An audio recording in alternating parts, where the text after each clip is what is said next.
Hello, everybody.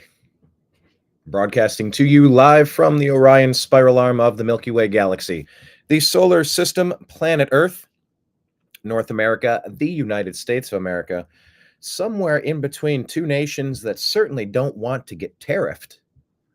My name is Brian Engelman. Today is Wednesday, March the 5th, 2025. And this is the TNAM AM Show here on the New American Media because the old American media has failed you. It's 12/12. Make a wish. Yeah, there was a Make-A-Wish kid at President Trump's speech yesterday. Maybe not technically a Make-A-Wish kid, but, the Democrats really outed themselves. The things they refused to cheer for. It really is a morose-looking group of salty, bitter, unorganized, divisive, really demonic Democrats. The party is toast. They are cooked. They are kaput. America is kaput. The Democrats are kaput. Yeah, they're kaput. They kaput their foot right in their mouth. They kaput themselves right on display for everybody to see yesterday. With their color revolution pink matching outfits. To the dude with the pimp cane, yelling and yelling and yelling and disrupting and disrupting and disrupting. And Mike Johnson putting him in his place. Get the fork out of here. Deuces, guy. Deuces. It's buffoonery from the Democrats. It is childish antics. It is bad ideas. It used to be, well, maybe it still is. Well, no, it used to be the Republicans were the party of no ideas, and the Democrats were the party of bad ideas. Remember that? They used to say, if you're young and you don't vote Democrat, you have no heart.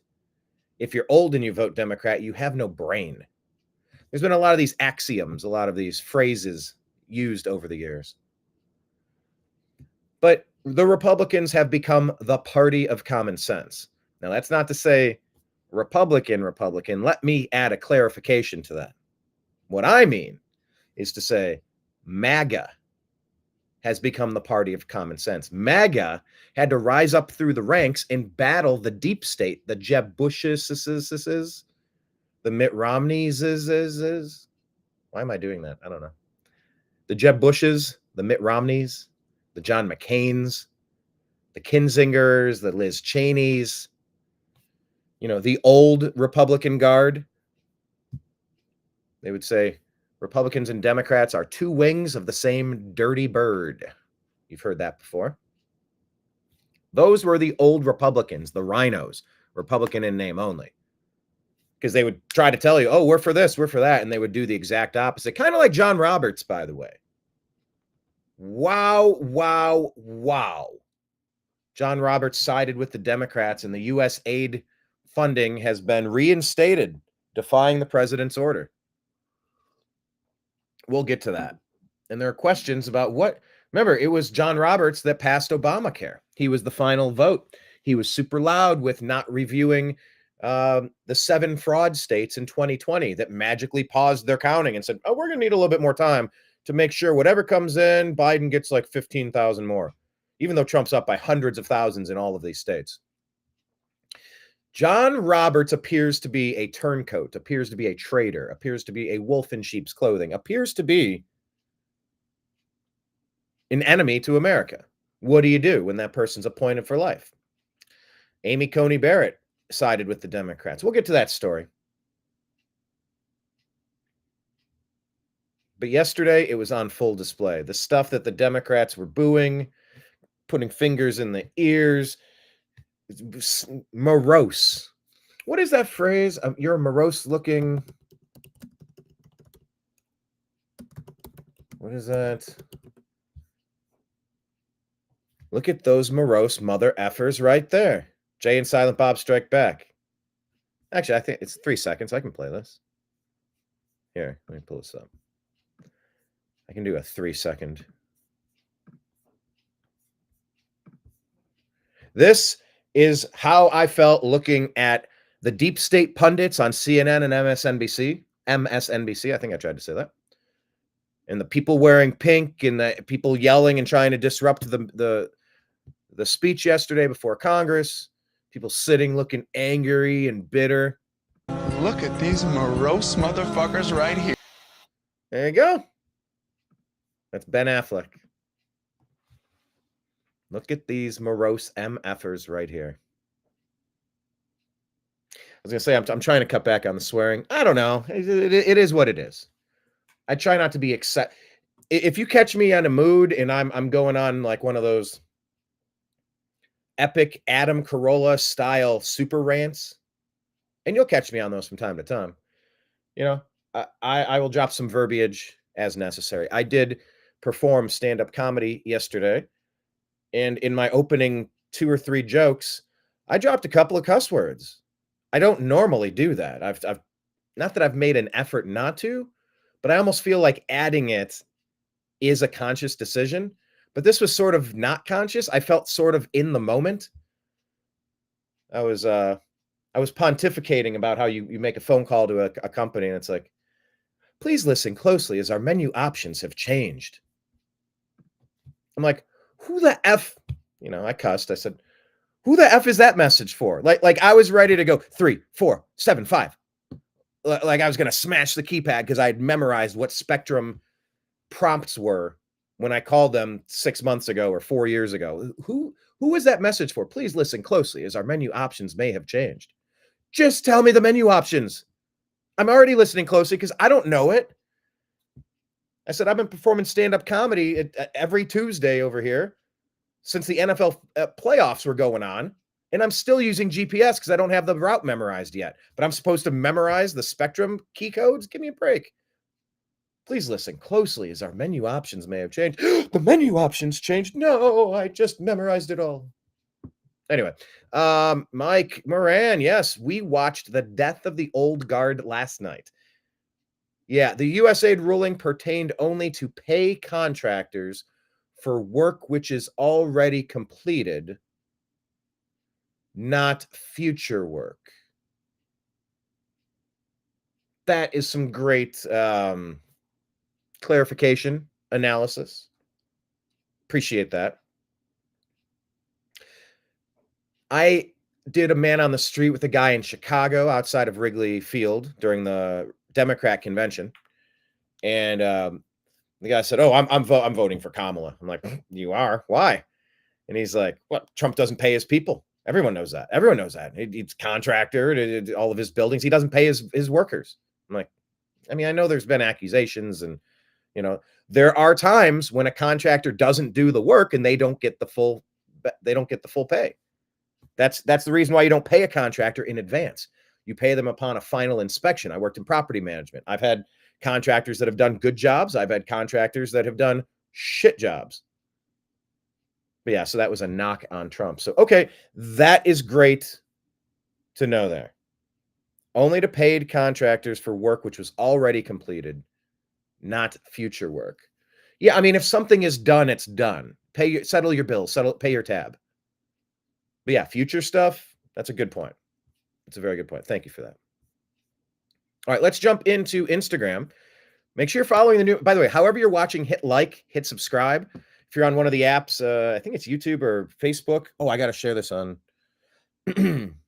Facebook here to the Agree to Disagree Show group, the TNAM's Fake News, Debunking Conspiracy Theories and Propaganda group, TNAM Preparedness. I'll do TNAM Entertainment because this was entertainment. President Trump knows how to put on a compelling product. We are live.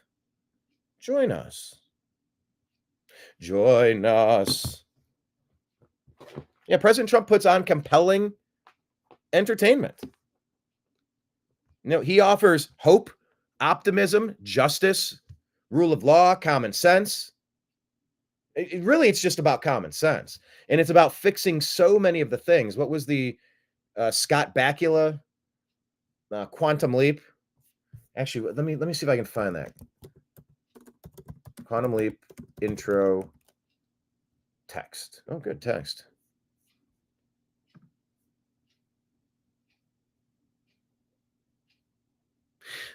Theorizing that one could time travel within his own lifetime, Dr. Sam Beckett stepped into the quantum leap accelerator and vanished.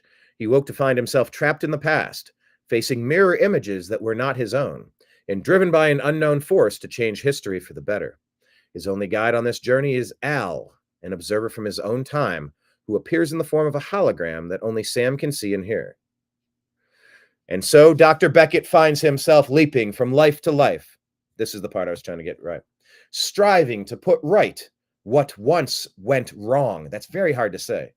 Striving to put right what once went wrong, and hoping each time that his next leap will be the leap home. Oh boy, love that show.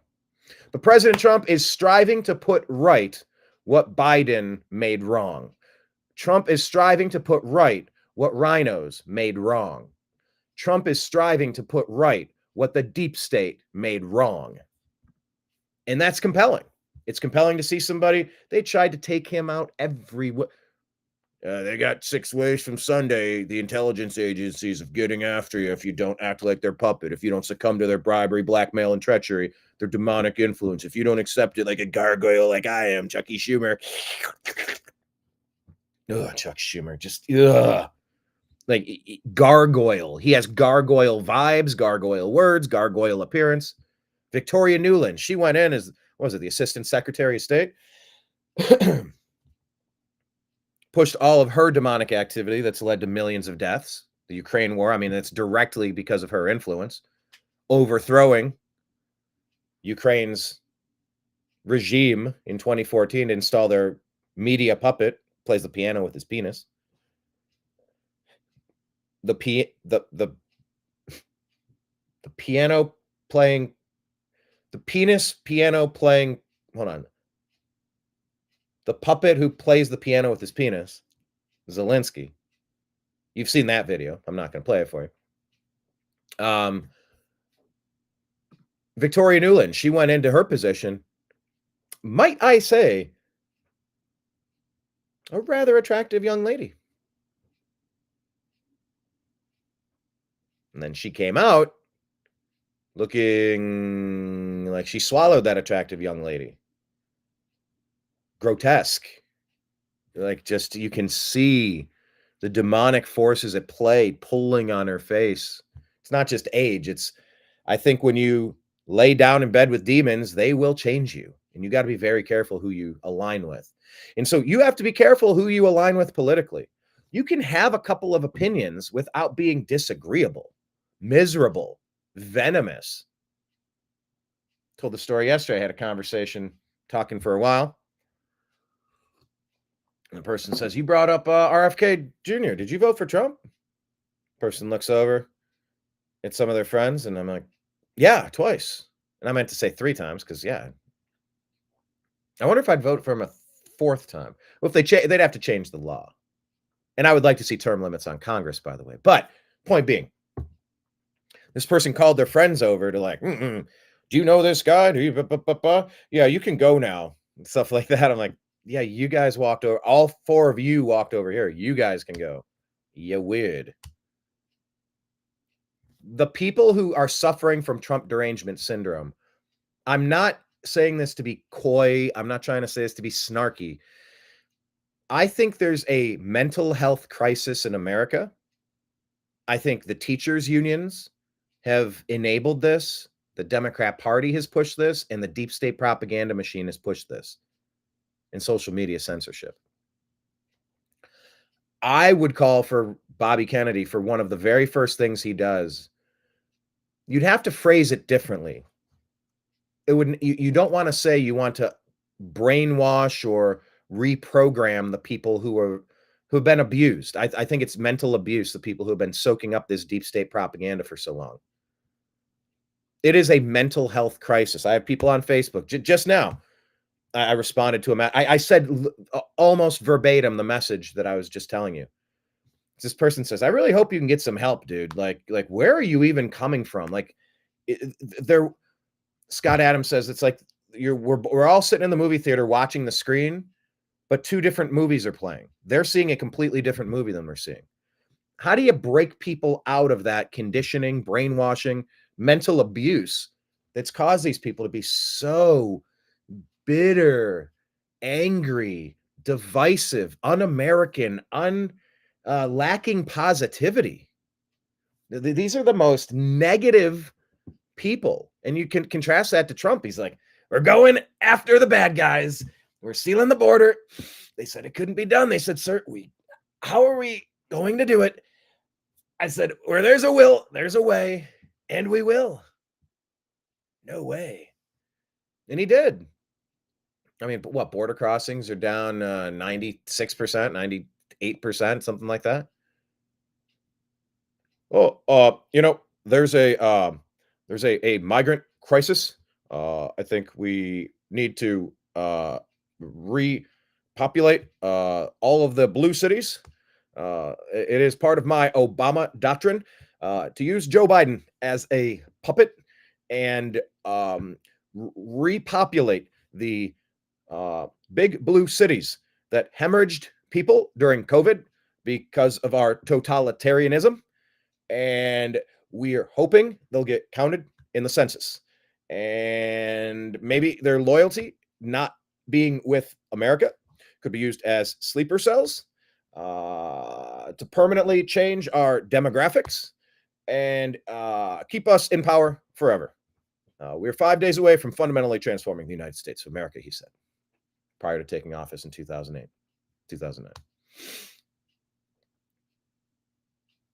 Common sense says, no, you don't do that. Oh, there's a crisis. No, you're doing this. You are doing this. There's no crisis. Crisis is like, oh shit, there's a meteor coming. We better figure it out.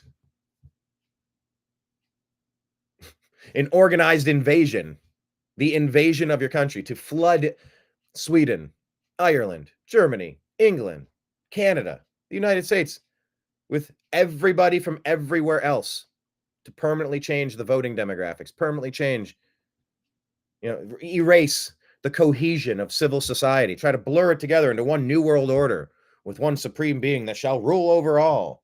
Nah, I'm good, thanks. Deuces. And President Trump's like, yeah, we're putting all that stuff back together. We're fixing everything. We're going to fix what once went wrong. Striving to put right what once went wrong. Let's go to some of the analysis on the speech yesterday. In the comments section, once again, please hit like, please hit subscribe. Additionally, we have pages for the New American Media. Like our pages on Facebook, Instagram, the New American Media on Truth Social, Rumble, YouTube. The podcast is the Agree to Disagree show on Spotify. We'll put all the TNAM AM shows under the A2D show. Patreon.com/the New American Media. Venmo at Brian Engelman. Cash App $ Brian Engelman. PayPal at Fuzz Installment if you'd like to support the program. Everyone who has, I really appreciate you. Your continued support means the world. And then we're also on X at American_media_. And finally, we're on Telegram and Signal. There we go. TNAM and TNAM chat. TNAM, the New American Media, TNAM and TNAM chat. All right, let's go side by side here, and let's hear what Sean Hannity had to say about this debacle yesterday. It really was a debacle. Whoop, hold on, volume. Tonight was so pathetic, they couldn't even stand for Lake and Riley's family. Jocelyn Nungary, his mother, a slain officer's wife, Stephanie Diller. They couldn't even stand for a beautiful 13-year-old cancer survivor who dreams of being a police officer and tonight became a Secret Service agent, DJ Daniel. He said, this is my 5th time at a joint address from President Trump. And sadly, there is nothing this president could do or say that would make these Democrats stand and cheer. This has now become a party of rage and hate, a radicalized party reduced to a collective temper tantrum, sitting on their hands, doing nothing for the American people. But tonight, this is also a defeated party. No solutions, no coherent message, no plan for the future, simply reduced to political stunts and smears and outright lies. We put absolute debacle from those Democrats. They deserve to be shattered into 1,000 pieces and cast to the wind. Vile display from the deep state Democrats. Pure Trump derangement syndrome. Enemies to America. Here's a mic drop moment from President Trump. Here we go. The media and our friends in the Democrat Party kept saying we needed new legislation. We must have legislation to secure the border. But it turned out that all we really needed was a new president. Perfect. That is perfect. Oh, that's so divisive. Why does Trump have to attack his political enemies? He's pointing out the elephant in the room. Well, the elephant party and the jackass party, the Democrats being the jackasses. What a beautiful, beautiful analogy that is. What we typed here in the comments section is it's amazing what a difference a real American president can make when he actually gives a shit. That's all you ever needed to do was give a shit. But the Republicans and Democrats have been in on this illegal alien invasion. They want to fundamentally transform the United States of America into my Marxist hellhole, where myself and all of my friends in Hollywood and the ones who have visited Epstein Island will forever be indentured servant slaves to us and to do our bidding, to silence the 80% of Americans who aren't going to tolerate this shit, to scare them, bully them, threaten them, silence them into compliance. Then we can run roughshod over everything. We can take everything not nailed down because we are the pirates. And this will be the new world order. Thank you very much. My name is Barack Hussein Obama. All you needed was a president that gave a shit. Oh, we need legislation. Oh, we need billions of dollars. Oh, we can't find $5 billion to build a wall. We can go to the moon, allegedly. We can go to the deepest depths of the ocean, drill tunnels into the center of the earth. We can set up GPS satellites everywhere so that you're constantly connected and have communications. You can download and send files, but we can't build a wall. Get the out of here with that awful thought process. The lies. Now, look, if you're trying to depopulate the planet, let's be honest about what the agendas are. If you're trying to reduce and change the ethnic makeup of America, be honest about what you're trying to do. We see what you're doing. We know what you're doing. Be honest about it. Let's talk about it. Let's see what you're trying to do. You're adding a lot of spices to the pot. You are changing the complexity of the pasta sauce. You know, there's a certain amount of oregano that makes sense. When you dump the whole canister in, no. That's not what we are. Like, it's about shared experiences, neighborhoods, communities. We're not supposed to be permanent renters, permanent vagabonds with no allegiances to this place. We demand an allegiance to this place because you're either on our team or you're not. And within these borders, within this country, you're on Team America.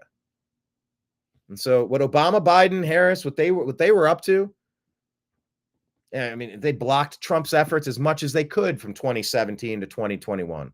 As much as they could.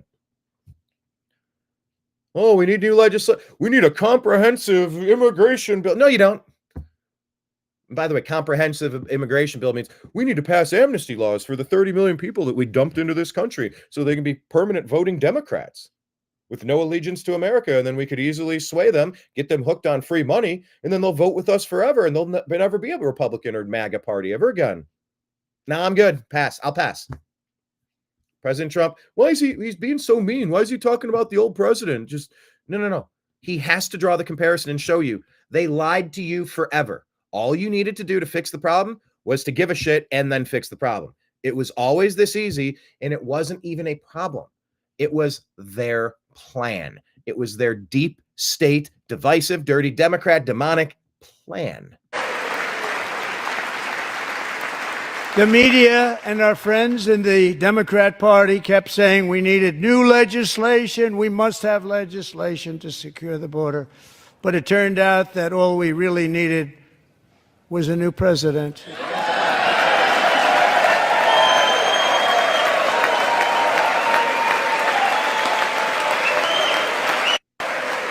I think that's pretty great. I really could play that 100 times, but we will move on. And I like how he paused. That was a great pause right there to let it sink in. Chad Prather here saying Representative Jasmine Crockett, she's their new hope. If that's the hope for your party, y'all are doomed. I hate listening to her. The voice is like fingernails on the chalkboard. It is really, anyway, it's fingernails on a chalkboard. This clip doesn't really show what Chad Prather's getting at. Maybe there's a broader context to this clip. He's saying she was visibly upset that Trump took time to honor Laken Riley and Officer Diller. Now, maybe that's true, but I didn't hear her say this in that clip, in full disclosure. But here's what she had to say about tonight's speech, or yesterday's speech. This is not what we should be doing. I don't even know why we fighting with Greenland. Why we fighting with Greenland? We fighting with Canada. We fighting with Mexico. Yet we in love with Putin. What is happening? Like, this is not America. This is a terrible nightmare. Somebody slap me and wake me the fuck up, because I'm ready to get on with it. This is not what we should be doing. I don't even know why we fighting with Greenland. Why we fighting with Greenland? We fighting with Canada. We fighting with Greenland? We're trying to strike an alliance. They're on our continent. They're the edge hanging off of our entire continent. All the shipping lanes. I played a clip yesterday. They were talking geopolicy, and they're saying, look, the United States is just trying to make it a treaty with Russia. The problem that we're facing is China. That's where we're anticipating the future problems coming from. And so we're trying to shore up all the way down to Panama Canal to get Chinese influence the hell out of that Panama Canal that we built. We engineered. By the way, the story of that is incredible. This guy kind of talked his way into becoming an advisor, talked his way into becoming a ambassador, I guess.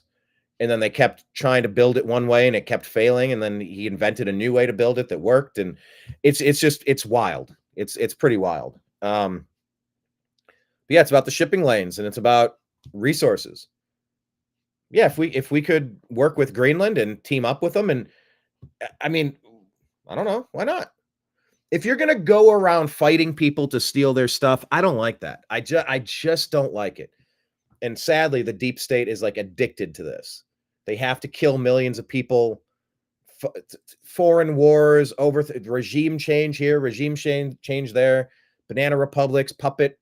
You have Lula, Starmer, Trudeau, you have fake Macron, you have people that don't represent the best interests of the people in those countries. And we had that with Biden, and it's awful. It's poison. It's cancer. It is cancerous. And so, yeah, we're not fighting with Greenland. We're trying to reach an agreement to make them a territory, make them a province, make them a state. Same with Canada. Come on. Canada has, look, they have been flooded with illegal alien invasion as well. Undo that. Y'all can go home now. You have a home, go to it. You want to come here, you come here the right way. You bring value to the table, you stop stealing from everybody. All right, we can talk. They took their guns away in Canada. Arm them again. This is insane. We don't want weak brothers and sisters to the north. We want strong brothers and sisters to the north. You're always just one flashpoint away from needing to defend yourself.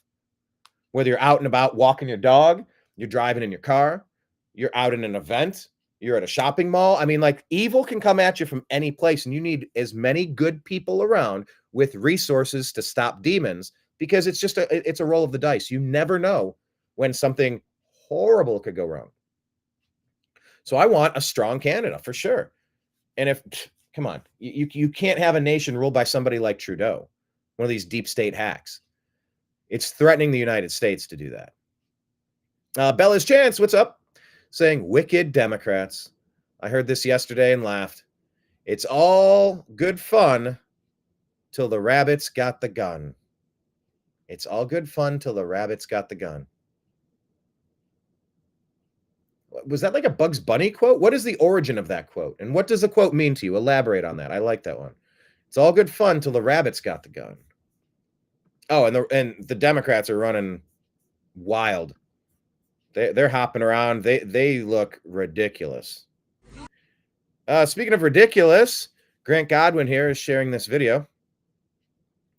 This is the viral video of this DJ guy who was featured during the Trump speech yesterday. This is the viral video of DJ being mocked and made fun of that Trump most likely saw. Now he's an honorary member of our Secret Service, awarded last night at the Presidential Joint Address. DJ, a cancer survivor, keeps winning while these losers keep losing. Who do you side with in this video here? 12. Oh, baby, you can't arrest me. You too cocky. So you on your phone? You about to go jail? Jail. Jail. Bitch ass back for real. Sir.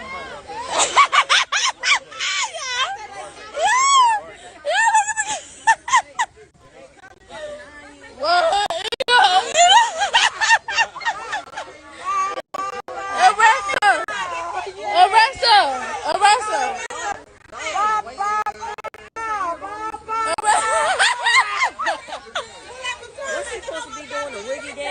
Arrest her!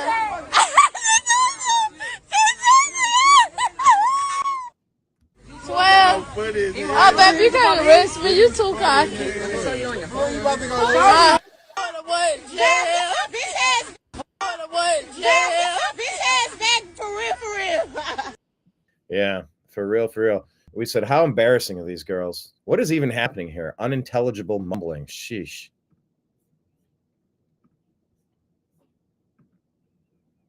Rand Paul doing what? Oh, aspect ratio up and down. Here, let me pop that off for a second. I really wish I had another option for the comments. I wish I could keep the comments a different way. If we could maybe put it at the bottom of the screen or the... Anyway.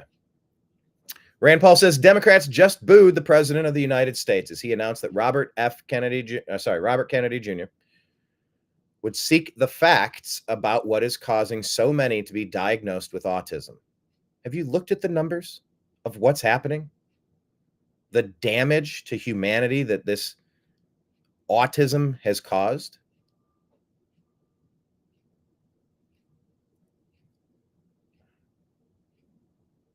Democrats booed. Rand Paul says that's beneath even the party of Trump derangement syndrome. Yeah, it's truly astonishing to watch the Democrat Party fully implode. It's glorious, though, because they are now enemies to Americans. Wild times. I try to leave comments as I'm going through the show. The show here. It's a good way of leaving breadcrumbs back to our channel. Here you go, President Trump talking about Kennedy here. Secretary of Health and Human Services, Robert F. Kennedy Jr.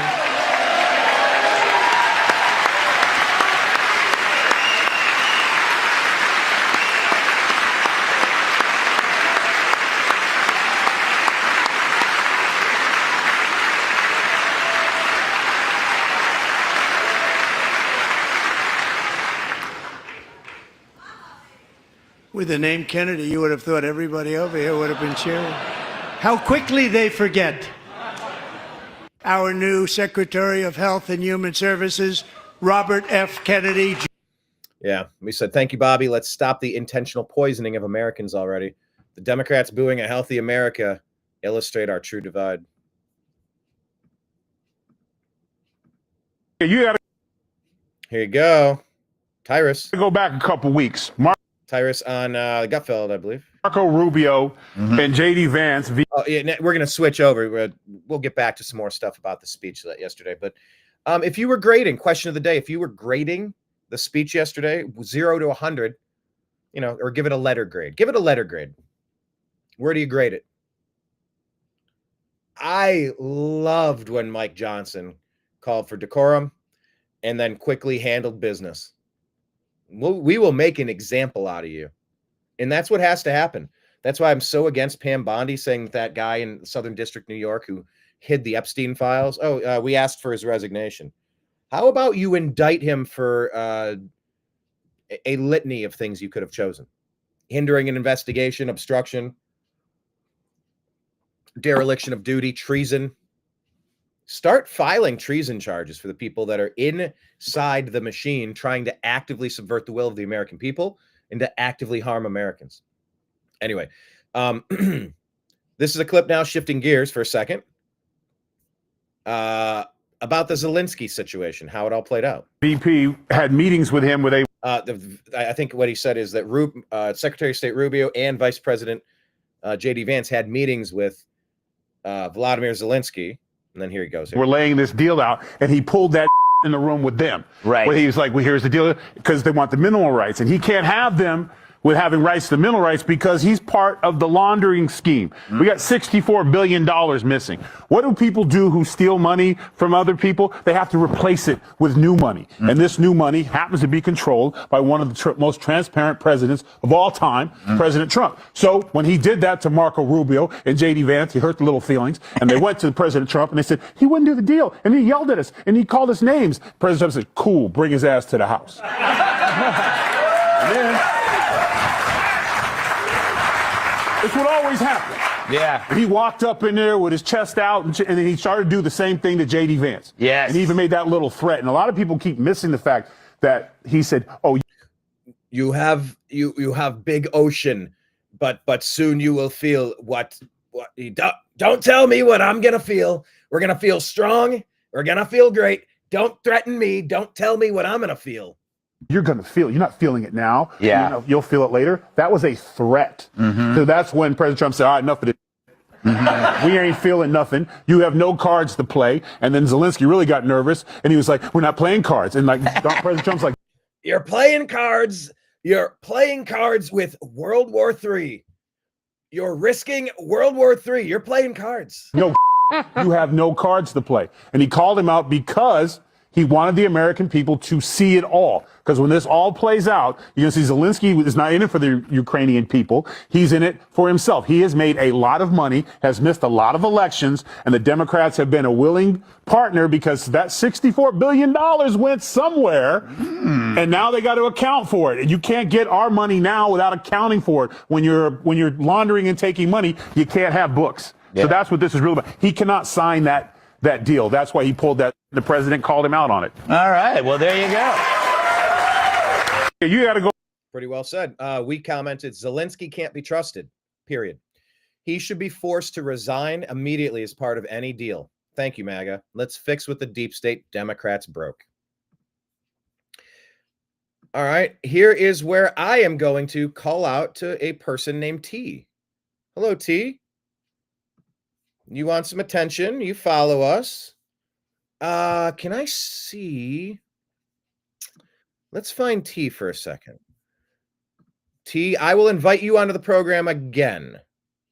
Will you jump on the show? I will invite you on. I'd love to hear from you. Not what you copy and paste. Here's the link. Click this link and we'll bring you into the program today. I'd like to have a chance to talk to you in a back and forth conversation. T joins to copy paste. And just, you know, I don't know. I mean, someone pays you to copy paste. You get $10 per paste. You just do a screenshot and shoot the email and you get checks because we've been one of the accounts that you've been signed to follow. So someone is paying you to kind of run counter programming.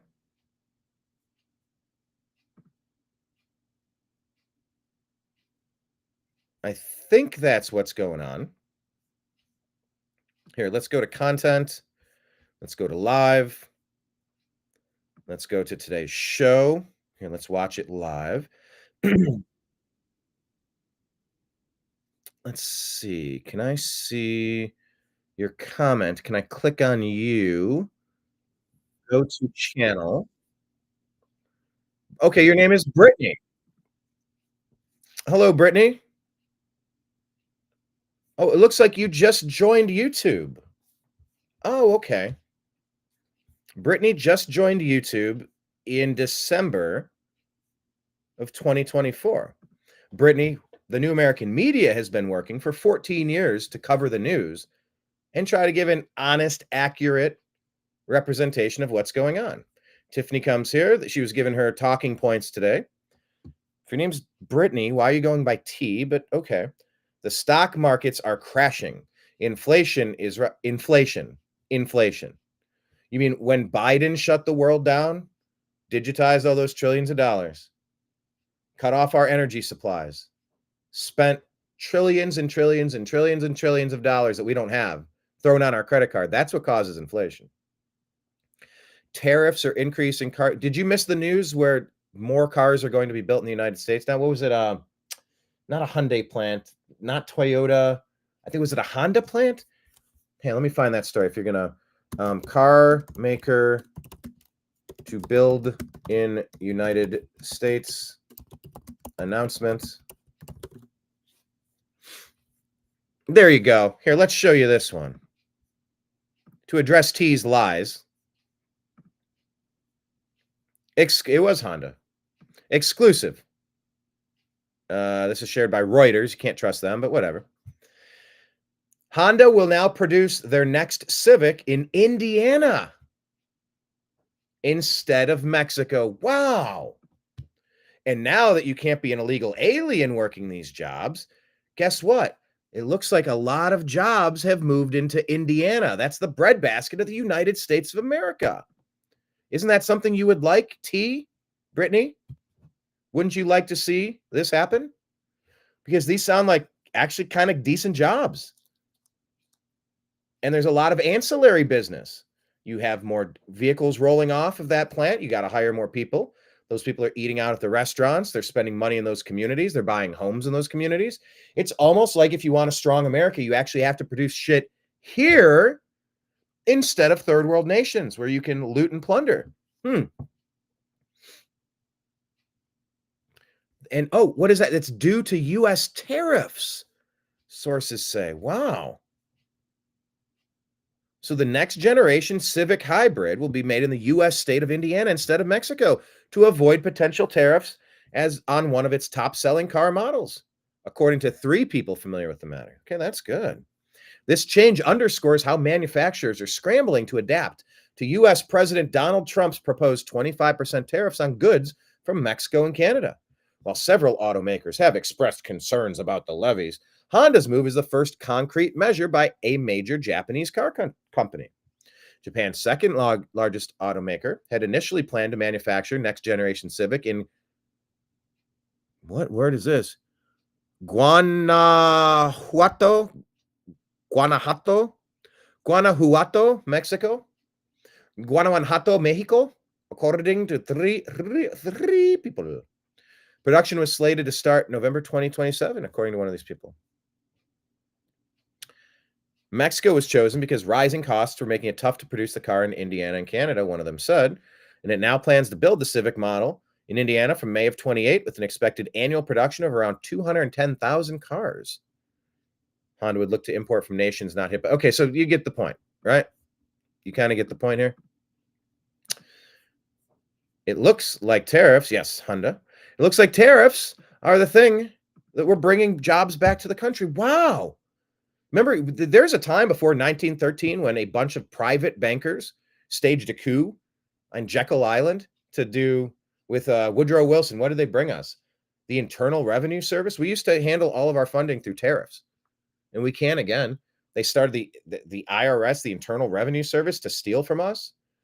They started a private banking cartel called the Federal Reserve so they can print, instead of the U.S. creating our own currency to use, they said that they're in charge of making our currency, then loaning it back to us, but we owe them interest on what they ran off at the printing press. Are you kidding me?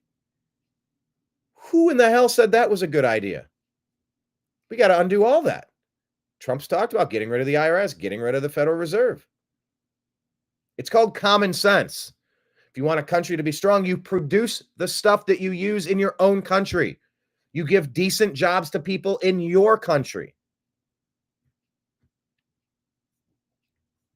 Oh, and you include the first felon president.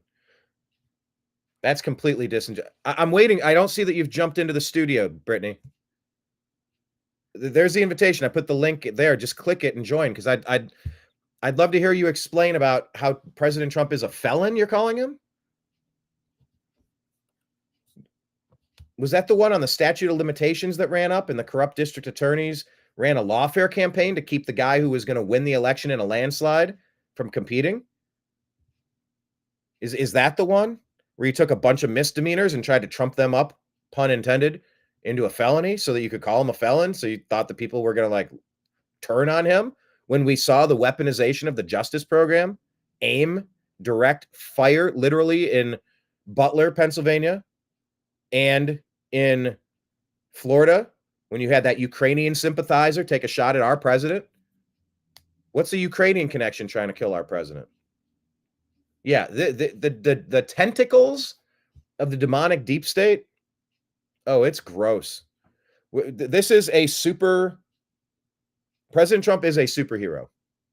We're living through Herculean efforts to destroy this man, and he keeps defeating people like you, Brittany. Oh, he's a first felon president. What was that felony for again? And is that going to survive appeal? You want to get into the nuts and bolts of it? Let's talk about it. The line is open. You have the link. There's the link to our Restream studio. You can jump in. We'd love to hear from you.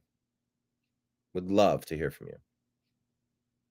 Ruining the last century of relations with our allies. That's so interesting. Ruining relations. No, I think we're done being taken advantage of by people who have been abusing us. Thank you very much. And if you're saying, oh, Russia bad, Russia bad, Russia, Putin puppet, blah, blah, blah, Putin puppet, blah, blah, blah. It's all you deep state Democrats have. Remember, it was Russia that was an ally to the United States in ending World War II. Do you remember that? Or you don't read history books? You just get paid to, oh, looks like the New American Media went live. What's my script for the day? Aha, here's the talking point memo. Just like, 22 of those videos went out yesterday, Chuck Schumer and all his gargoyle goons. They repeated the same exact phrase. They just read it off of a cue card. It's all about Hollywood and bad actors with these people. Bad actors. Those are the Democrats. Anyway, I've given you enough of my time. But this show's called Agree to Disagree. It's okay to disagree, but I would like a little bit of an elaboration. Please elaborate.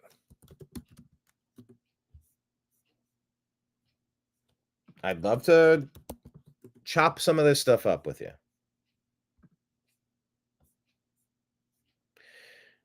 And by the way, the Dow is up 325 today. S&P 500 is up 41. Okay. They rose after jobs data amid signs of tariff relief. You know, tariffs are also a major negotiating strategy. And the United States has been getting abused trying to send our products to other nations with ridiculous tariffs. And Canada won't let our banks into their country. They're not taking our products. Well, yeah, we're going to threaten tariffs on you, reciprocal tariffs. Whatever you're going to try to do to us, we're going to do it to you. Let's see how you like it. We're done being taken advantage of. But when the former presidents have just been puppets of the deep state, and their goal is to erode American culture, erode our society, cripple us with overwhelming debt, the Cloward and Piven strategy, to overwhelm, then replace this system, our American republic, with some form of Leninism, Marxism. They just do as they're told. And there's a script there. They just do as they're told. But Trump is like, no, I'm going to do what helps our country for once. And I'm here for it. Oh, I'm here for it. All right, let's go back to the stories. That was fun, though. I appreciate it. But Brittany, join us. Kind of like how you joined YouTube on December 4th, 2024. Just 3 months ago.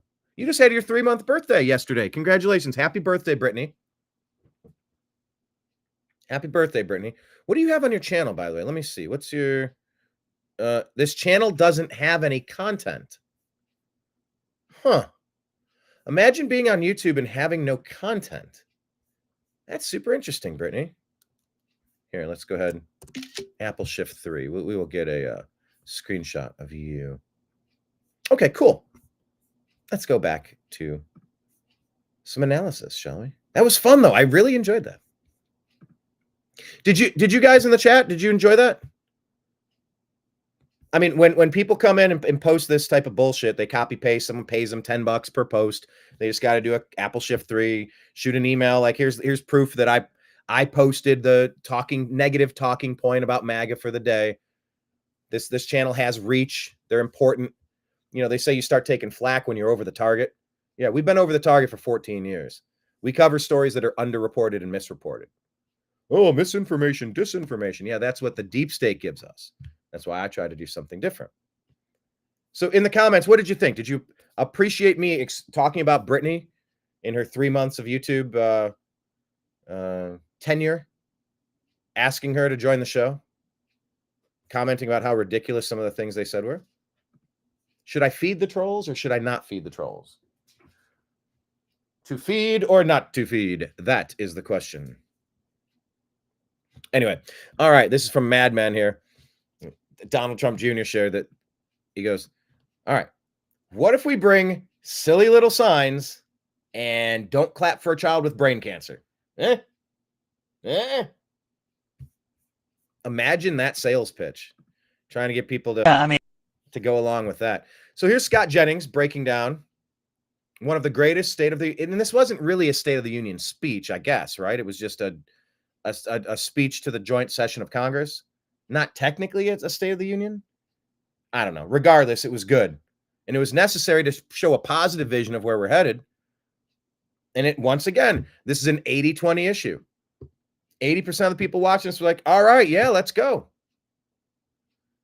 We've got to do something about the 25% of the people. Once again, as Scott Adams says, almost any poll that's given, 25% of the people will get 25% of the people. It's not always the same people, but they will have the wrong answer on every poll. I mean, we're starting to creep into 80-20 territory now. How do we help the people who are so misguided to hate regardless of issue? You can like moments. You can like a couple of policies. You can dislike the guy, but you could say, well, you know, he is effective. Here you go. Scott Jennings on CNN. I mean, look, I'm sure she's a very nice person. None of this will be remembered because this was a horrific night for the opposition party. Was it a horrific night for the opposition party? Yeah, damn right it was. Regardless of how well she just spoke. It started out with Al Green getting thrown off the House floor. Al Green clowned himself. What, he's trying to paint himself as some sort of civil rights hero or something? He buffooned himself. He clowned himself. He exposed himself. He outed himself. He's not a man you take seriously. He's somebody you scoff at and go, bro, not the time or place. Not the time or place. You want to make a point? Make a point. Oh, look, I got a spectacle. Look at my cane. I'm going to keep talking until you force you to give me out. I'm not. Okay. Mike Johnson handled that like a boss. I'm going to have to play that clip too. Because he couldn't keep his emotions under control. Then they had the ridiculous paddles, which now social media is roasting. That you said false on one side and ridiculous. Elon on and the then other. finally, and maybe most terribly, the Democrats who couldn't find it in their heart to stand for objectively good things, including the 95-year-old mother of Mark Fogel and Mark, who got rescued from a Russian prison, and they couldn't even stand up for that. I thought Democrats came into this speech lost and defeated by Donald Trump, and today it looks to me like they're even more lost and even more defeated than when this speech started. I mean, look, yes. I'm sure she's a very nice person. Even more lost and defeated than when they started. Is this the clip? Yes, this is the clip. Well, we'll get to that in a second here. Okay. Scott Jennings for the win. Very good. Shift gears here for a second.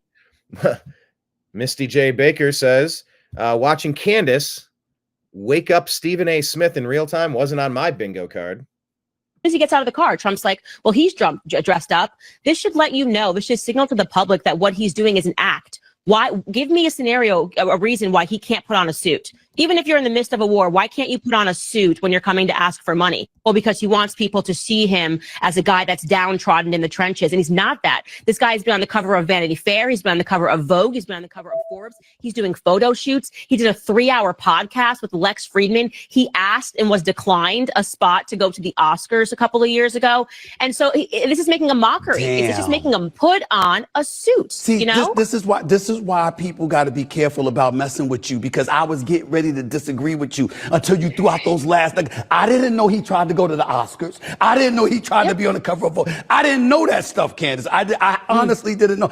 Okay, that does change it a little bit. And he is a literal actor, by the way. You know, on a suit. As soon as he gets out of the car, Trump's like, "Well, No, that's great. he's dressed up. This Yeah, Trump did clown him immediately. should let." Oh, look, he dressed up. You dressed up for us. Thank you. We said this is why open discussion is prohibited by the demonic deep state. When good conversations occur, the best arguments rise to the top, and the fake news propaganda crumbles in real time. More speech heals all. Oh, good comment here. Quite frankly, podcast says the CIA dressed him. That's why. This is his assigned G.I. Joe costume. It's very easy to understand this. Oh, and now Stephen A. Smith learned it. Here was a highlight from the speech from President Trump about the swamp. Federal bureaucracy has grown until it has crushed our freedoms, ballooned our deficits, and held back America's potential in every possible way. The nation founded by pioneers and risk takers now drowns under millions and millions of pages of regulations and debt. Approvals that should take 10 days to get instead take 10 years, 15 years, and even 20 years before you're rejected. Meanwhile, we have hundreds of thousands of federal workers who have not been showing up to work. My administration will reclaim power from this unaccountable bureaucracy, and we will restore true democracy to America again.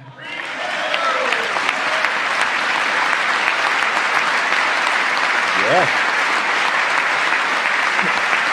Outside, they can't clap for anything. They are forbidden from clapping. And any federal bureaucrat who resists this change will be removed from office immediately. Because we are draining the swamp. It's very simple. And the days of rule by unelected bureaucrats are over.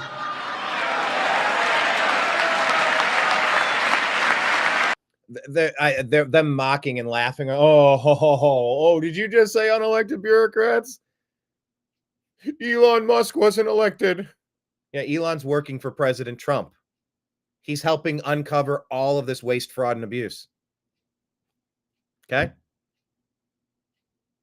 No, we're talking about the deep state, the corruptocrats, the people entrenched in all of these governmental positions that run interference and that rob us blind. We left a post here saying, better cabinet members around President Trump this time around will help us all rip out the deep state and restore responsible government in common sense. Hashtag MAGA.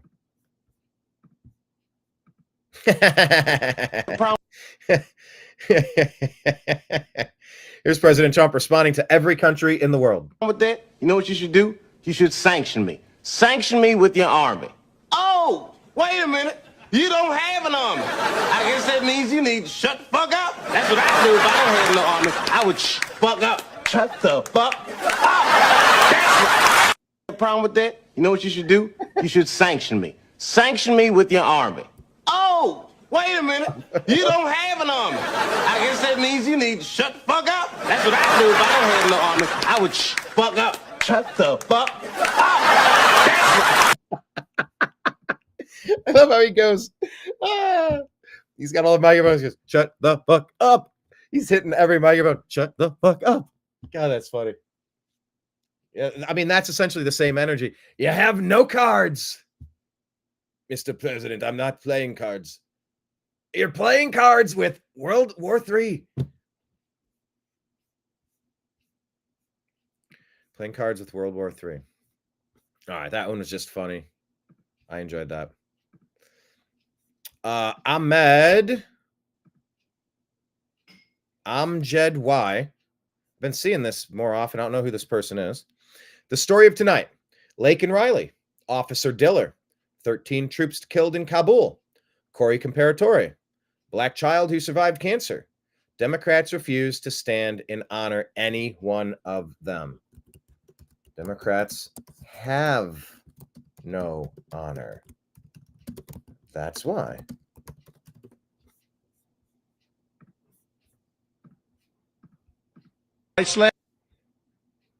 And look, if we want to talk pure politics, I can talk pure politics.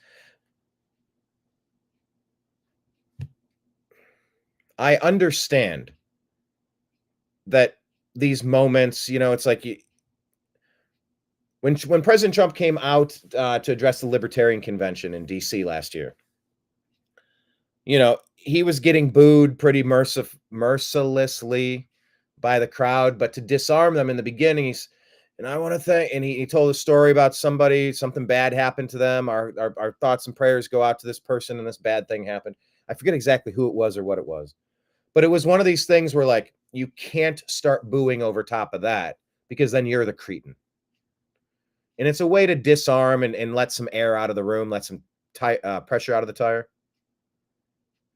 And I know these moments, they're designed like this. Every president does them.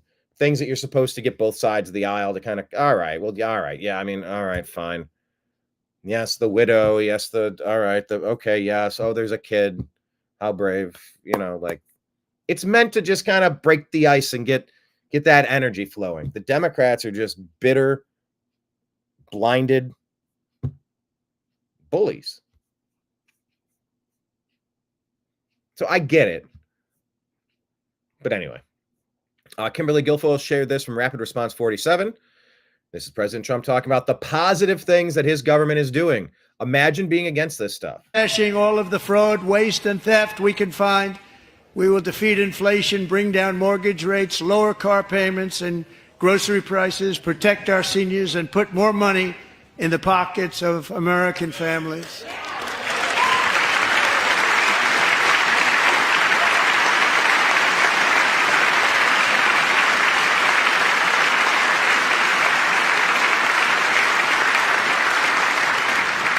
And today, interest rates took a beautiful drop, big, beautiful drop. It's about time.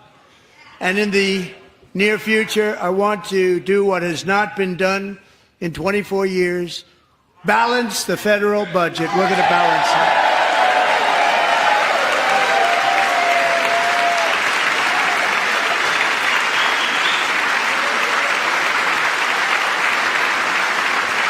it. Yay, you know how to balance your checkbook. Like, really?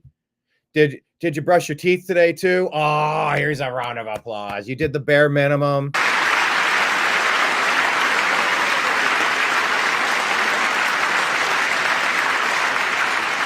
Slashing all federal budget hasn't been balanced in 24 years since the 9/11 attacks. We left a comment, in no universe could a sane American be against common sense policies that benefit Americans. Democrats have truly lost the plot. President referenced this. Let's just full screen it. There we go. The average contract interest rate for 30-year fixed rate mortgages with conforming loan balances, $806,000 or less, decreased from 6.88 to 6.73. This was not only the first increase. Hold on. Total mortgage application volume jumped 20% last week compared with the previous week, according to the Mortgage Bankers Association seasonally adjusted index. It wasn't only the first increase in 3 weeks, but it is an outsized weekly move. I don't know. Is that a sharp drop? How about we take them to 2%? Why are we paying usury to anybody? Why are we paying usury to anyone? In America, why don't we have our own bank? And we, like It's a Wonderful Life. Oh, well, I don't have your money. Your money's in his house and it's in her house. You've reinvested back into the community. Why don't you do a nationwide mortgage program at 1% just to cover basic administrative costs?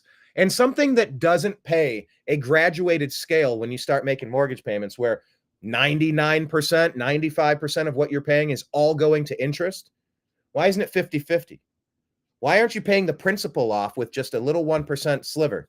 All right, here's an extra $20 for you for the hassle of running the paperwork, shooting the emails out. You got the digital, you got the overhead of the, you had to build the software to why are we paying 6 points? Sorry, this doesn't make me happy. This makes me angry.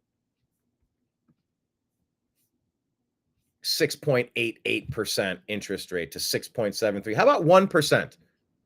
How about put that? Do you know how much more money would be in Americans' pockets if our money wasn't being stolen and given to banksters, gangsters in banks? Banksters. Aren't there places on earth where usury is not allowed? Why don't we emulate that? All right, next story. Here you go. Here's the boy. Robbie Starbuck says all the Democrats had to do was not act like psychopaths, but that was apparently just too hard for them to pull off for 2 hours. They refused to even stand for a child brain cancer survivor, a grieving mom, and a rescued hostage. They should never hold power again.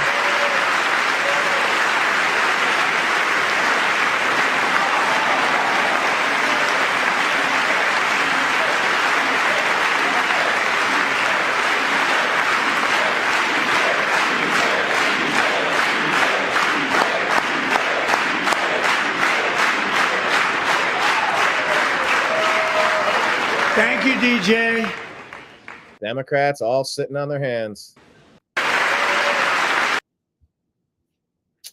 Yeah. The mask has been removed from the deep state Democrats. Never vote Democrat ever again. Okay. Next story. Here is Agar and Jetty dismantling the top arguments for supporting the Ukraine war. All right, Andrew Schultz, thought leader Andrew Schultz, comedian, actor Andrew Schultz. Look at all of the arguments for supporting Ukraine. Number one is that we need to defend NATO. And you're like, okay, well, Ukraine's not in NATO. Yeah. Okay, got it.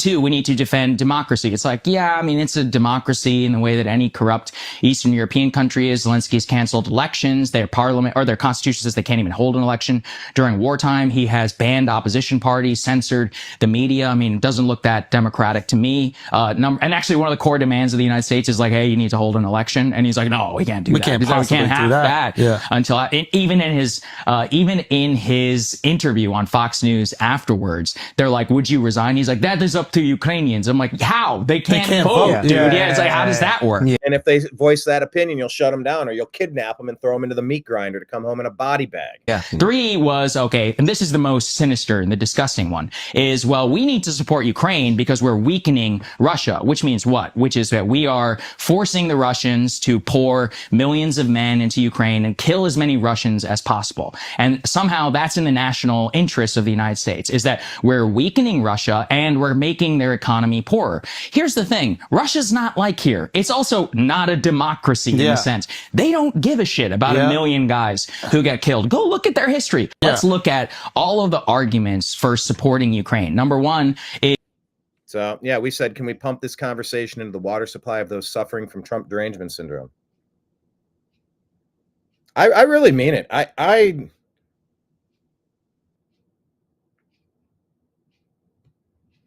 me say, there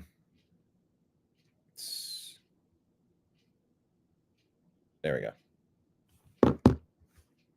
We said, can we pump this conversation into the water supply of those suffering from Trump derangement syndrome? I really mean that we need to do something to try to help those people suffering from TDS, to just kind of back up and see it for what it is. They're so wrapped up in every situation has to be something I can hurt Trump with. Everything. If Trump says it's going to be a great day, they come in with umbrellas and galoshes and raincoats. Oh, I hate today. Oh, the weather's so miserable. It's like, you guys are beyond deranged. You got to stop with the Looney Tunes. You got to stop with the cartoonish. If Trump says it, I got to be against it. If Trump's against it, I have to be for it. No, you don't. You got to stop that. You guys have lost the plot. Here you go. Benny Johnson shared this. President Trump giving a heartfelt tribute to Laken Riley, followed by a standing ovation to her mother during his address to Congress. Biden couldn't even say her name right. To be fair, when the story did first get reported, Lincoln Riley was, what is he? He's a coach of Lincoln Riley, football coach for USC. I don't think he was with USC before.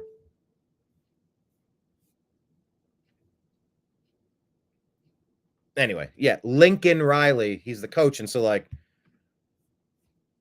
I'll give Biden a little bit of a pass for saying Lincoln instead of Laken. Although it is in poor taste to flub that. But here you go. Last year,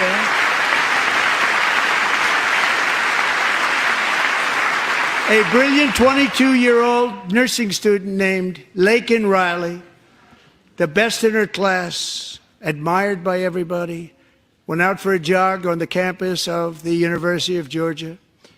That morning, Laken was viciously attacked, assaulted, beaten, brutalized, and horrifically murdered. Laken was stolen from us by a savage illegal alien gang member who was arrested while trespassing across Biden's open southern border and then set loose into the United States under the heartless policies of that failed administration. It was indeed a failed administration. He had then been arrested and released in a Democrat-run sanctuary city, a disaster, before ending the life of this beautiful young angel. With us this evening are Laken's beloved mother, Allison, and her sister, Lauren.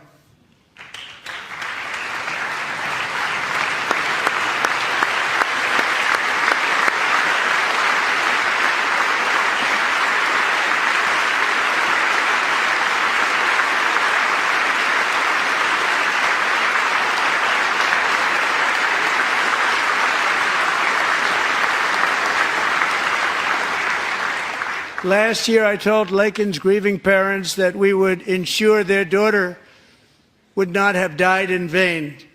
That's why the very first bill I signed into law as your 47th president mandates the detention of all dangerous criminal aliens who threaten public safety. It's a very strong, powerful act.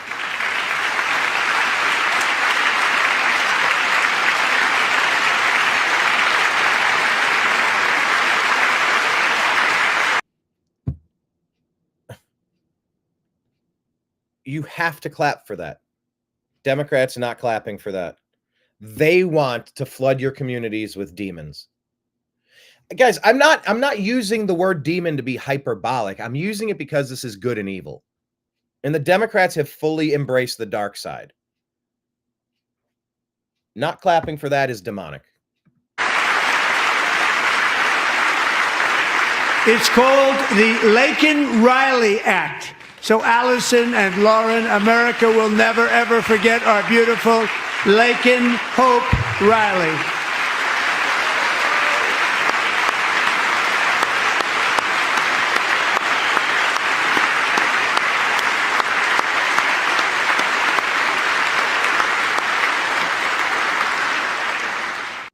Last year. And he gave the fight.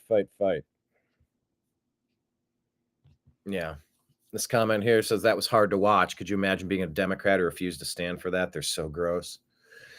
We commented, a strong border filters out the demons. Never let deep state Democrats ever weaken and attack America ever again. Retire every one of them in every election from now on. Thank you, President Trump and the entire MAGA team. Hi, Nimbus. Thanks for joining. This is part of the show where Nimbus will join. Hi, buddy. He likes the show, and he likes rubbing his face on the corner of the laptop and moving the camera. Try it again. Watch what happens. See it shaking? See it moving? That's Nimbus. Thanks, Nimbus. Anyway. How do you feel about this one? I've already signed an executive order requiring a mandatory death penalty. Nimbus, are you kidding me? Nimbus wanted me to stop that. What did you want to say, buddy? What? Hi, guy. Hi, buddy. He literally reached out his paw and pressed the pause button. Penalty for anyone who murders a police officer. And tonight I'm asking Congress to pass that policy into permanent law.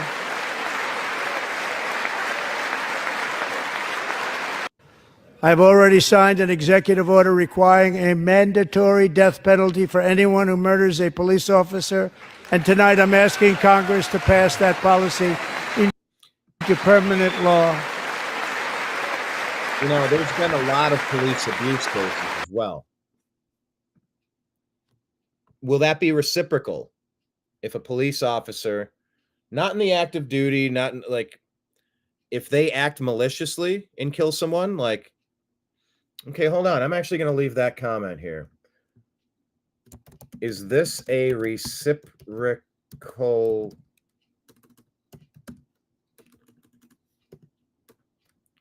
Reciprocal? There we go. Rocal law that would also ensure murderous cops like Ramos and Campion who killed oh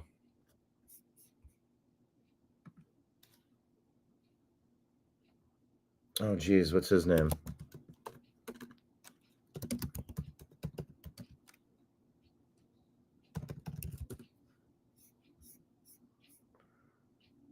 No, it's not Ramos and Campion. I can see his face. Kelly Thomas.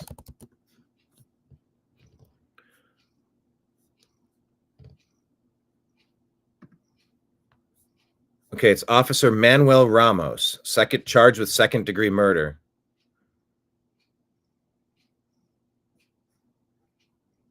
There we go. Here, I'm going to put this in the comments because it's important. The Kelly Thomas killing was really bad.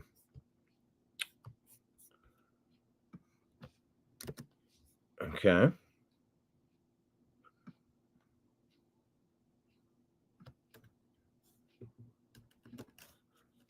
Is this a reciprocal law that would also ensure murderous cops like Officer Manuel Ramos, Corporal Jay Ciccinelli, and Officer Joseph Wolf, who killed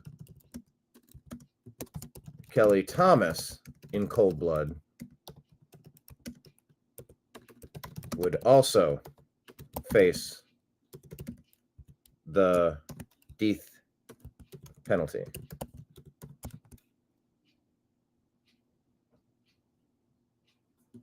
That's an important point. That's something you might want to agree with. But what about when cops do bad stuff?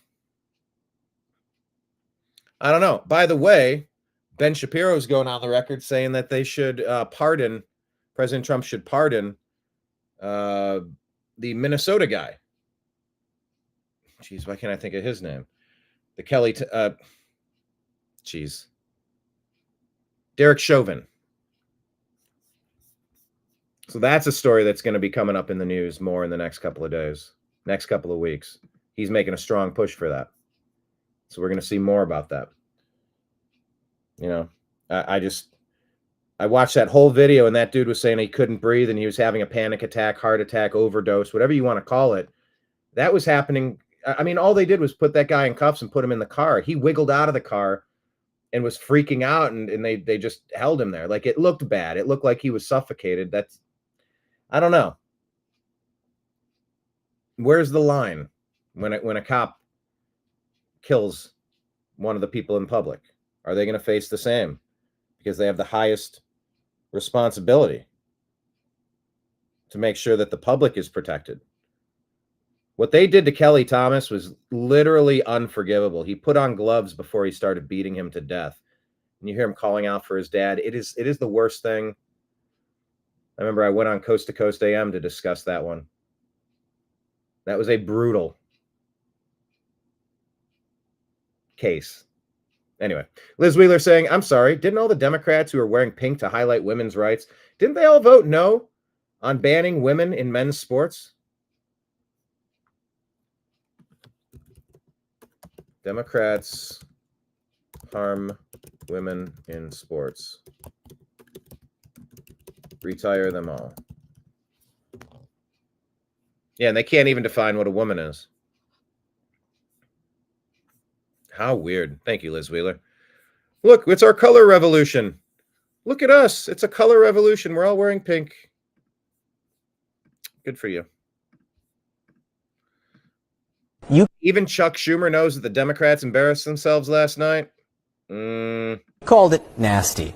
It was like 4 minutes into the speech when Congressman Al Green was yelling at the podium and he was escorted out. What was going through your head as you heard the congressman yelling? Well, look, the bottom line is lots of people are frustrated, but the best way to protest what Trump is doing what we are doing and many senators and many congressmen are doing, and that is organizing against these horrible policies of calling Social Security a Ponzi scheme and then slashing would you people rather, in Social would you Security rather offices. that Congressman So here's Green, what we're...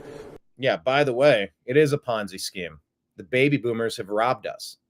What are we supposed to get? They've robbed the Social Security funds. What are we supposed to get? After working our whole lives and having all this stuff confiscated from every paycheck we've ever had. What are we supposed to get at the end of it? Not very much. Yeah, it is a Ponzi scheme. If you invested that money yourself, if all they did was take a personal account and let you invest in, like a basket of a mutual fund of the top 100 performing stocks. Yeah, it will go up, it'll go down. There's different ways to invest, but if you just had private investment, you would have done way better than what's being siphoned off to give to, turns out, probably a lot of illegal alien invaders. But the question here was, do you think he would have been better off protesting in a different time, a different way? John, here's what we're doing. Would you rather that he not yell? Here, let me just say, the best answer, in my judgment, is to organize. So I put a call together last week with our activists. I thought 300-400 people would get on the phone. 3,000 people got on the phone. And what we all decided was we're going to focus our energy on the 6 Republican Congress members from New York, because they hold the key to stopping these horrible policies. As you know, in the House, all you need 1 or 2. In the Senate, you need 3 or 4. We don't have Republican senators in New York, but in other states there are. And the best way to organize and protest is to organize. Organizing is hard, but it's effective, and that's what we're doing. Well, let me ask a different way. Would you rather see Democrats more in line with what Senator Alyssa Slotkin was saying, or more in line with what Congressman Al Green and people holding signs in the audience were doing last night? Look, I thought Alyssa Slotkin, I chose her because she is such one of our rising stars from the Midwest, won a race, knows how to talk to average folks, to working families, and she did a great job. And I think, again, the American people got more truth in 5 minutes of her speech than with all the lies, with all the misconceptions, with all the things that were departing from reality. When Donald Trump says he's the greatest president after 30 days of chaos and hurting people since George Washington, give me a break. Hurting people, chaos. Holy shit, he's finally he's setting right what Biden made wrong. He's setting right what the deep state made wrong. Yes, it's been the most glorious 5 weeks I've ever seen from any president in my entire life. I've seen a couple now. Our comment was, it's official. The Democrats have imploded. Retire them all in every upcoming election. You called.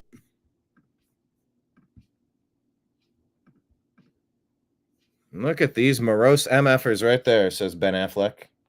And Jay and Silent Bob strike back. Good grief. Debbie Downers.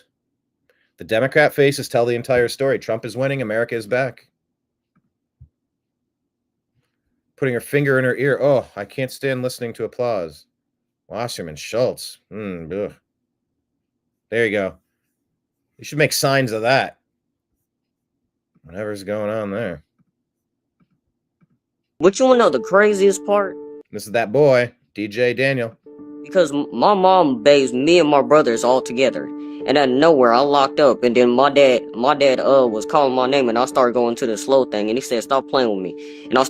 And then I started to act, I ain't gonna lie, I started to act slow, and then as soon as he said that, we was speeding all the way, running lights, going to the hospital, and then next thing you know, I was seizing on the table. They said, "Nah, we gonna have to go in his brain tonight." Ever since then, I had 13 brain surgeries, and that's how many times my personality has changed. And that's something that you don't hear from a terminally ill child. They had 5 months to live. I'm gonna keep on going until my gas tanks run out. And that's when God calls you home. You never know when God's gonna call you home. I wouldn't be here if it wasn't for my dad. I know he's pretty proud of me, and I'm pretty proud of him too. And I'd like to thank President Trump, because if it wasn't for him, I wouldn't be here today. Yeah, can't even take a minute and clap for that. So this is in from the Daily Mail. Congressman has died suddenly after attending the Trump speech. Democrat lawmaker and former mayor of Houston, Texas, Representative Sylvester Turner, has died after attending Donald Trump's joint address to Congress. Turner was in the Capitol before Trump's address Tuesday. Videos from social media show. His office has yet to confirm what caused his passing. Fox 26 in Houston reported that Turner had been battling cancer in his jaw since before getting elected in November 24.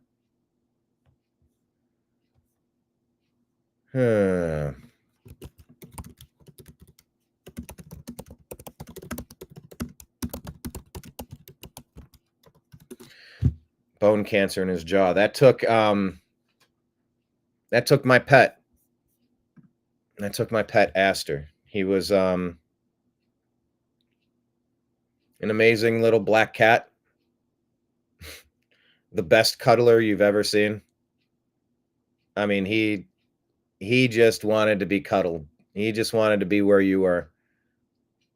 Loved playing. He was a fierce hunter. Oh, he was great. And he started having a problem in his jaw. I was petting him one day. I'm like, "What is this?" And it just kind of kept going and going and going and going and going and going. And they just said that there was nothing they could do.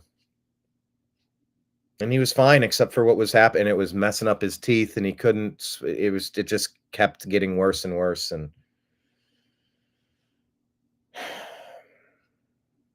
had to grant him an act of mercy to guide him on his transition. That shit changes you, you know? Yeah, it's just a pet, but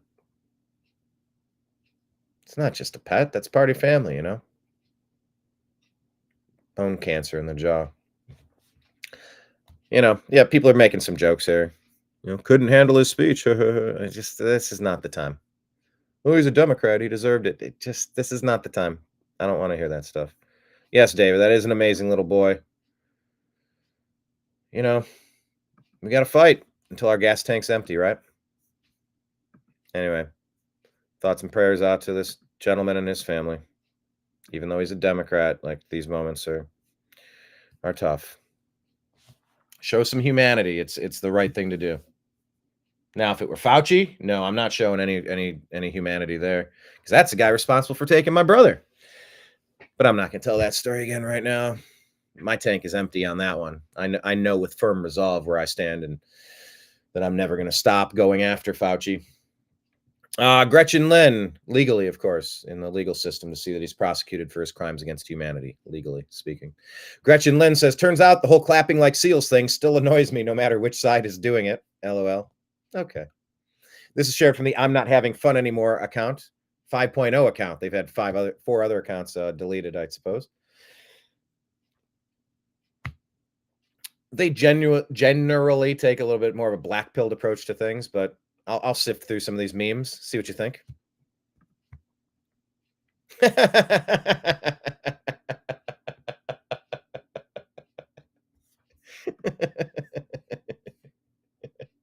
There it is. That's all they saw.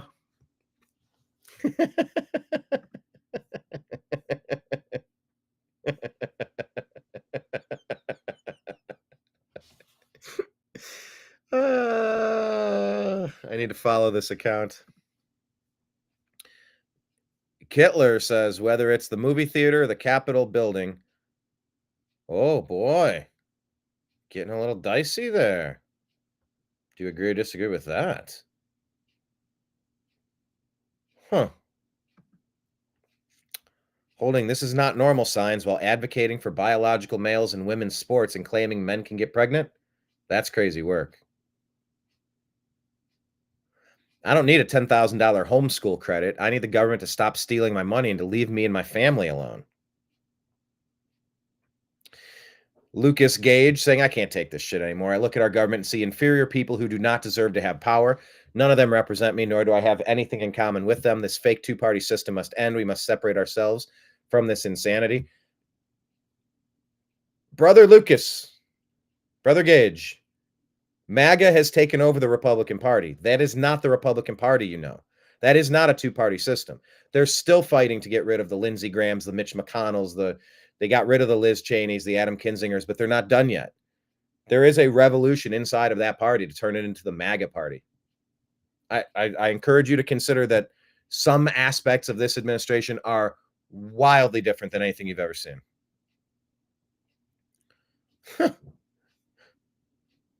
Balls. Ball, the false god, Smash Balls is a funny account name.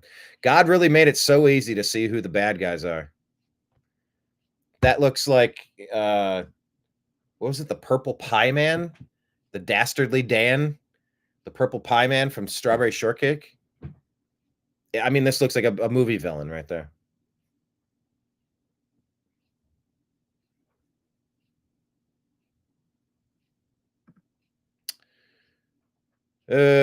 Government has grown so large that unimaginably large amounts of money are now seen as small. $1 billion is a huge amount of money. At the average U.S. income of $65,000, you'd have to work for 2,500 years to pay $1 billion in taxes, and they waste it like it's nothing. Legal Man says, I hope it's finally crystal clear that there's never going to be any punishment for all the people who pushed the COVID scam. None. They all got rewarded. They're going to keep getting rewarded. All the endless blather about crimes against humanity and making them pay and all that other stuff was never anything but fantasy. Exactly as I told people from day one. A way to keep the people distracted and focused on fairy tales about more justice while the electronic prison is completed all around them. So yeah, obviously that's kind of exactly what I thought you were going to see. Okay, Liz Wheeler gets it. President Trump, our message to American children is, you're perfect the way God made you. Democrats refuse to clap. It is a battle of good versus evil. Pick your side. Choose wisely. Allie Beth Stuckey says, this time Trump isn't here to make friends. He's not here to reach across the aisle. Hang on, is it? Yep, there we go. Not here to reach across the aisle. He's not here to be nice. He's here to put American interests first, no matter what his enemies think. And that's exactly what I voted for. That's exactly what we all voted for. It's been an amazing couple of weeks, hasn't it? Let's bounce over here to X. We are at American_media_. Check out our documentary, Hurricane Helene Help on the Way. It's pinned at the top of our X feed. So here is maybe the moment we're going to remember. Speaker Mike Johnson kicks Democrat Al Green out of the House chamber after interrupting President Trump's address to Congress. Take your seat. Take your seat, sir. Take your seat. Find it. There you go, JD, giving the thumbs over. Get him out of here. Finding that members continue to engage in willful and concerted disruption of proper decorum, the chair now directs the Sergeant-at-Arms to restore order. Remove this gentleman from the chamber.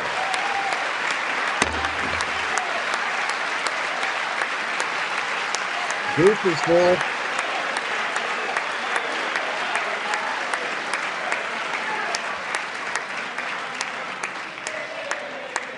Deuces. Take your seat. Take your seat, sir. Take your seat. I loved it. That was great. This angry, bitter dork. Deuces, man.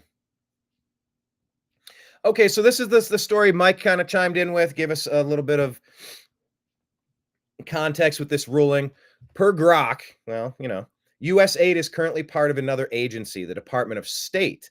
And based on the administrative actions taken by the Trump administration as of early 2025, so now the SCOTUS ruling means nothing. President, you can ignore it. All right. I don't know, maybe. Cancel U.S. aid with an executive order. It was created by an executive order. It can die by executive order. Because Amy Coney Barrett sided with the libs again. Supreme Court sides 5-4 against Trump, ruling that he must shell out billions in foreign aid. PJ saying that ruling means exactly nothing to anything. All that means is that allocated money has to be spent. $0 will go to U.S. aid. America first isn't just a slogan, it's a promise. Liberal virtue signaling is dead. Taxpayers of Illinois will remember this. The 5-4 ruling says U.S. aid and the State Department must restart payments for work that's already been completed, from the Wall Street Journal. Look, if bills are due, you got to pay the bills that are due, but nothing further. If that's the case, fine. But if they're like, oh, there's $2 billion that needs to go out, well, yeah, stop that. Jim Jam saying it's not a decision to uphold U.S. aid funding. It's a technical ruling. It says the deadline passed, so the application is denied. Why? It is moot. It also ordered the lower court to clarify the government's obligations. That means nothing because Trump already paid the people who were actually supposed to get paid. Also, the temporary restraining order said no blanket pauses on funding, that only an independent legal reason could be used to stop funding. Rubio finished the review, and instead of pausing, they canceled most and funded some. The temporary restraining order is moot. So, look, there's a lot of back and forth on this ruling, trying to make sense of what it actually is, but it may not be as bad as it initially seemed from the first reporting that I had on it. We'll unpack it a little bit more as we go. Kyle Becker put this clip out. Yeah, Whoa, who's yelling and where did that come from? Shut up. Man, this unhinged yelling on TV. You can check out on YouTube, go back in the Wayback Machine, and you can see when I had an interview with Michael Steele in 2016 at the Republican convention. Yeah, how they gonna snatch it back, Michael, when they holding up bingo or auction?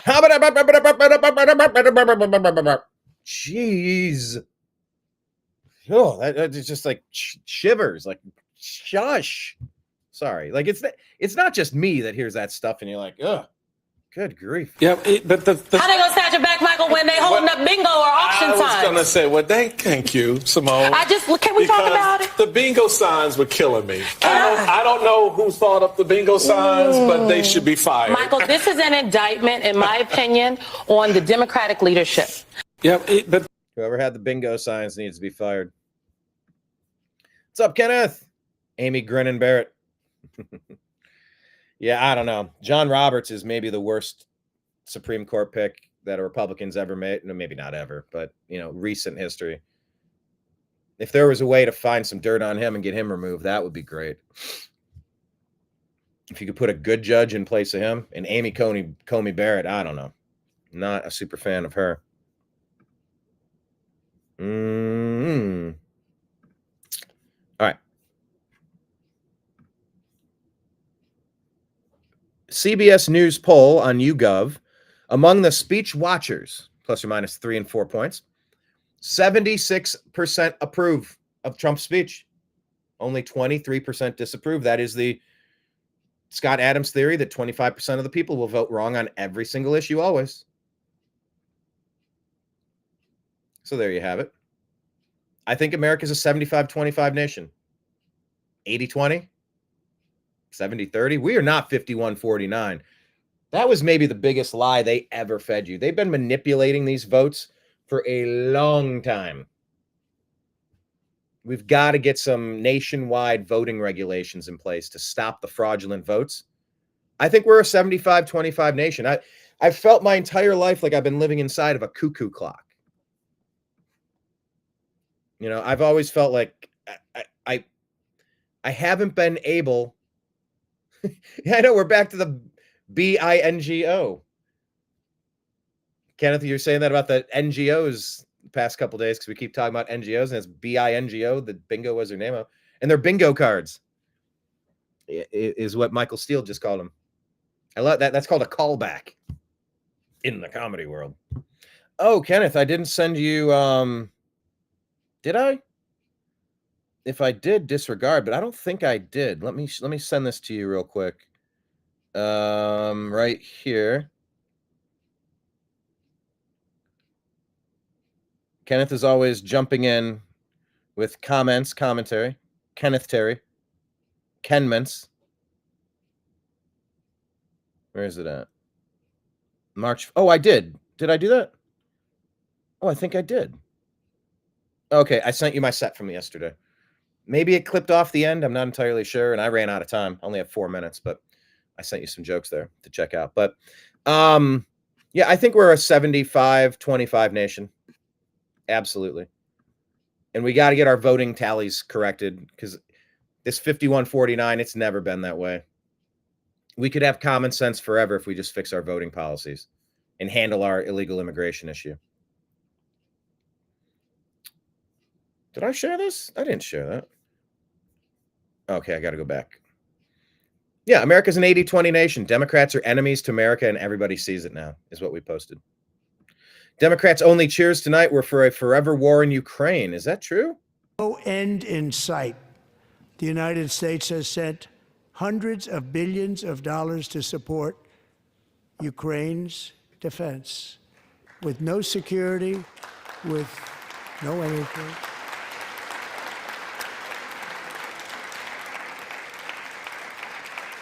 There's the Democrat clapping.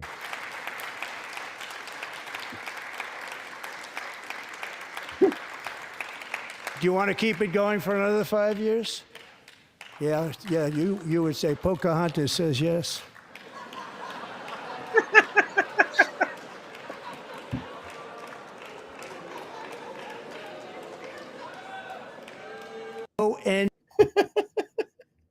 Pocahontas says yes.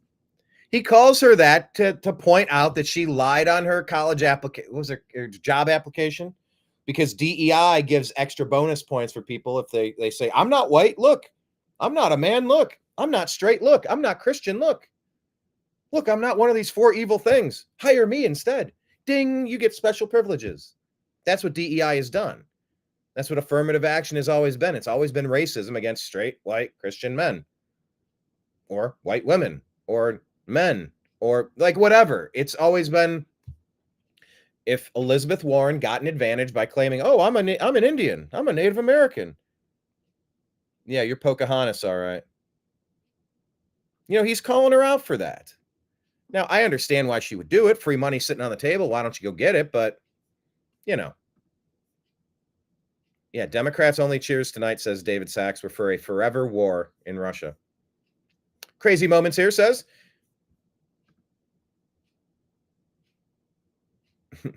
80-20. When you're 80, can you date a 20-year-old? I mean, I guess if you're rich enough, you know, if you make a woman super happy.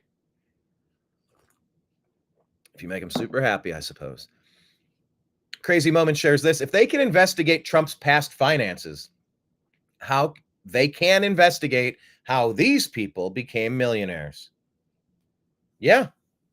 AOC, Bernie Sanders, Hillary, Obama, Pelosi, Waters, Feinstein, Biden. Let's investigate. Crazy Moments also said, make sure you're following us on X at American_media_. I think Kenneth should open an account. I think you should also open an account, actually. There's free versions, right? Yeah, David, Trump does know exactly what to say to trigger them. And they are crazy people. I drive a Lincoln. Hey, ladies.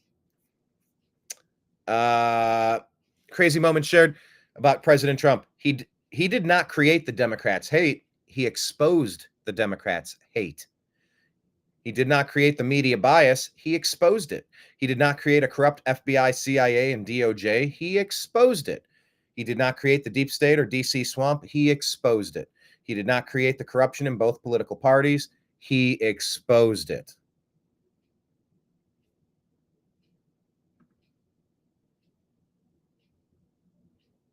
Yeah, this is the oh, you can see Elizabeth Warren fuming. And let me see if I can.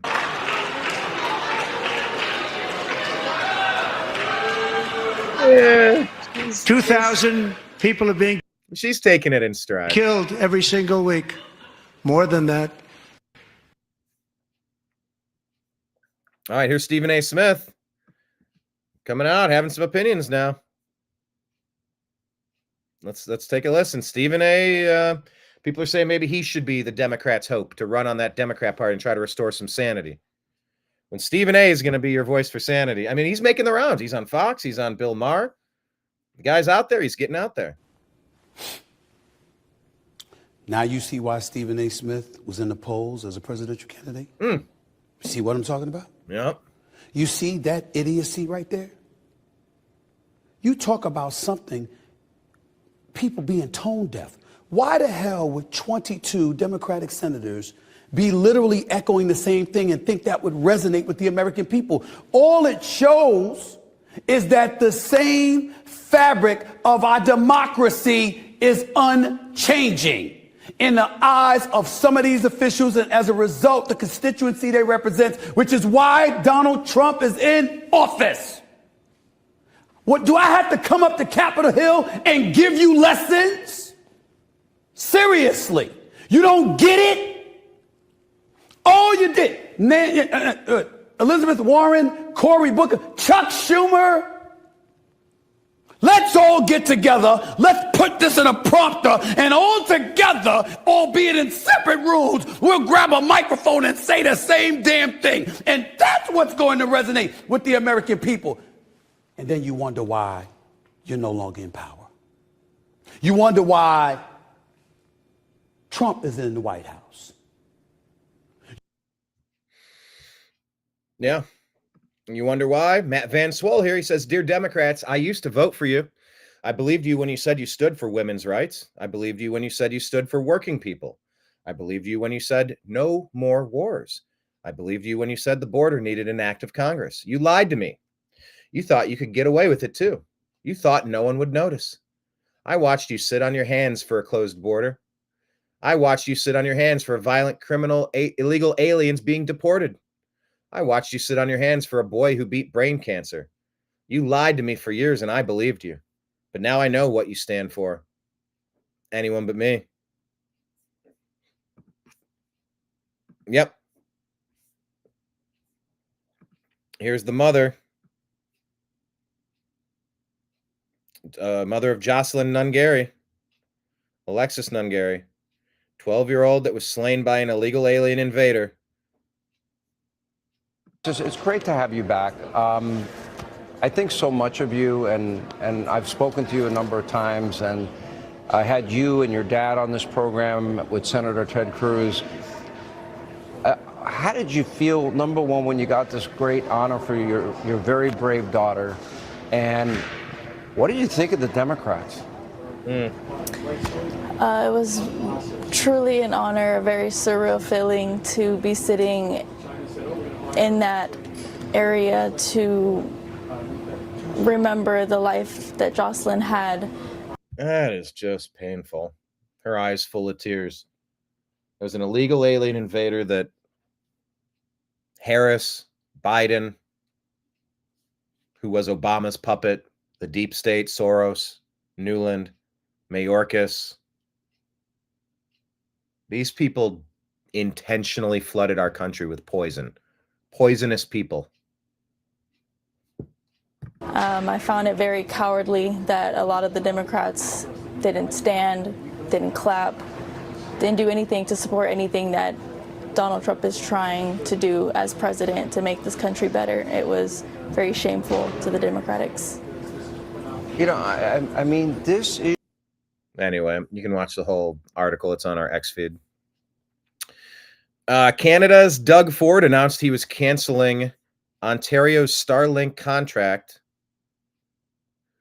in retaliation, a $100 million contract because of Trump's tariffs, a move that might prove short-sighted.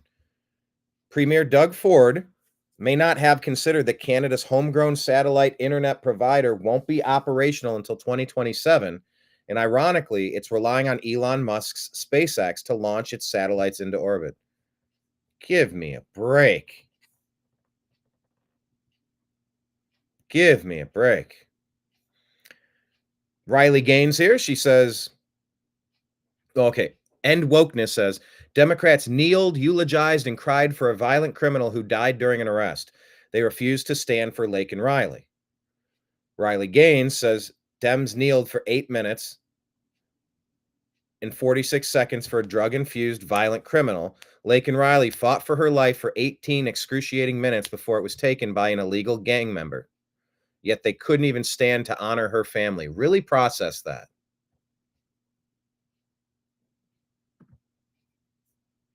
They'll do that. They'll all just sit in their seats.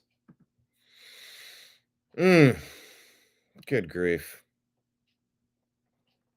Libs of TikTok, even CNN is blasting Democrats for not even acknowledging and engaging with Trump's cabinet. Look at what's happening. The Democrats are not even acknowledging the cabinet right now. I just don't remember that being standard. At least they would get up and shake their hands. Just the visual here that they're not engaging. This is not a pathway for it to bipartisanship. Look at. Yep. Well, there's no bipartisanship needed. You're gone. There's no middle ground. Do the right thing or go home. That's it. Jack Posobiec says, in the trial of Derek Chauvin, Officer Katie Blackwell testified that she didn't recognize the restraint that was used on George Floyd, that it was not trained. And then she was promoted to assistant chief afterward. But here's Katie Blackwell using the same restraint in 2014. Knee on the shoulder, back, neck area during an arrest at the University of Minnesota hockey riots. She lied. There are more calls to pardon Derek Chauvin.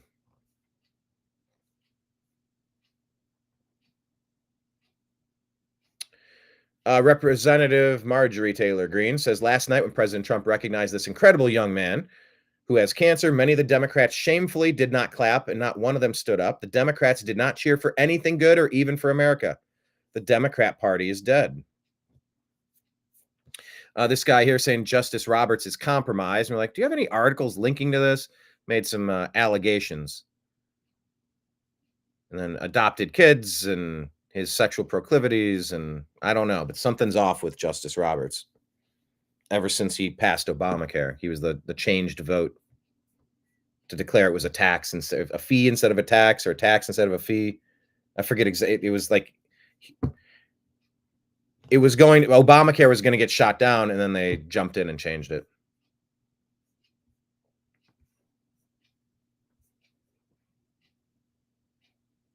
Oh, that was weird.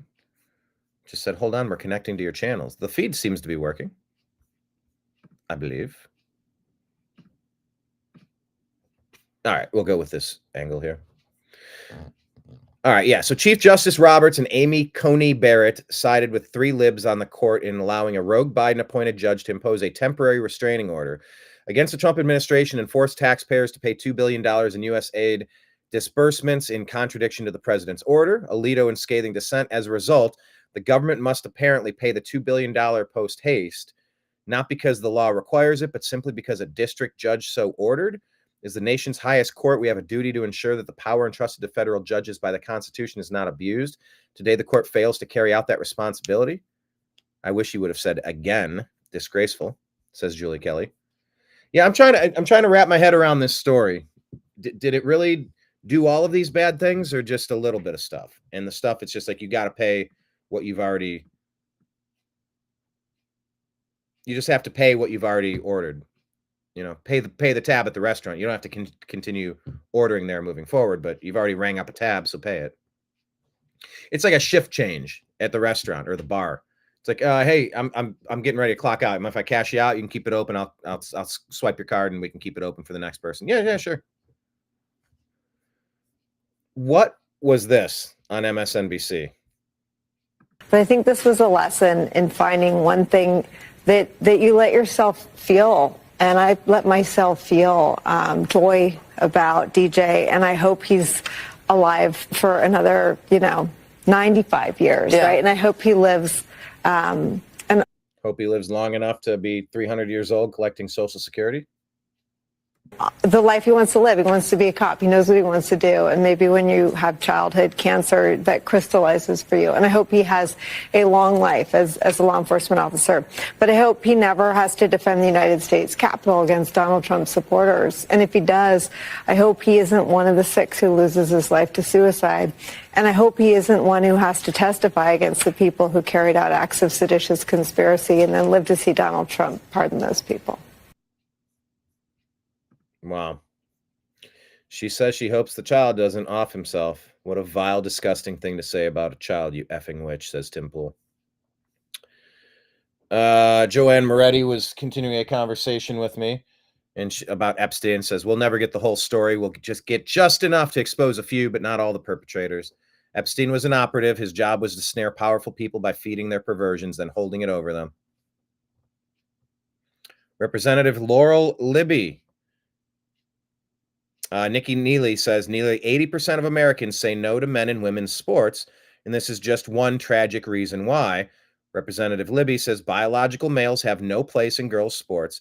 Elected Democrats' failure to protect our girls has very real, heartbreaking consequences, and our girls deserve better. So here's the speech from President 3 Trump. years ago, Peyton McNabb was an all-star high school athlete, one of the best, preparing for a future in college sports. But when her girls' volleyball match was invaded by a male, he smashed the ball so hard in Peyton's face, causing traumatic brain injury, partially paralyzing her right side and ending her athletic career. It was a shot like she's never seen before. She's never seen anything like it. Peyton is here tonight in the gallery, and Peyton, from now on, schools will kick the men off the girls' team, or they will lose all federal funding. Once again, the party of common sense. That's you. Party of common sense, people. That's MAGA. Vote Democrat at your own peril.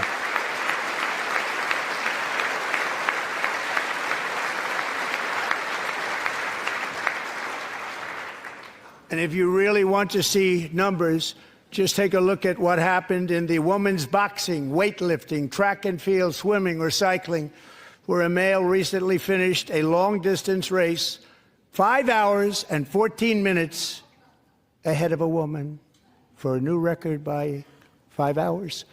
Broke the record by 5 hours.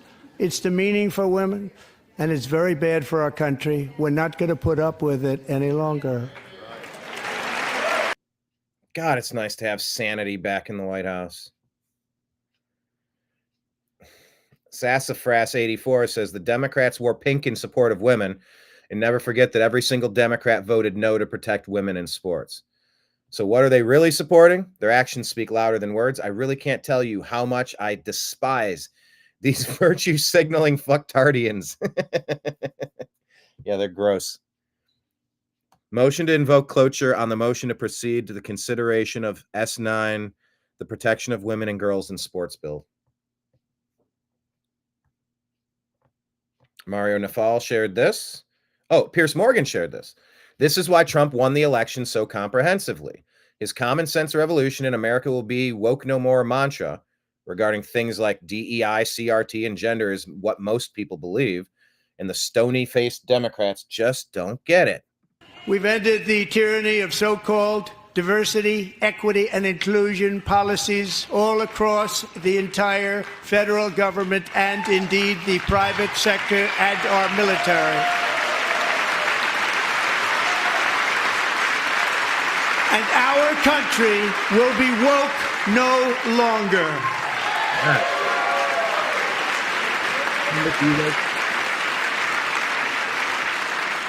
We believe that whether you are a doctor, an accountant, a lawyer, or an air traffic controller, you should be hired and promoted based on skill and competence, not race or gender. Very important. Amen. You should be hired based on merit.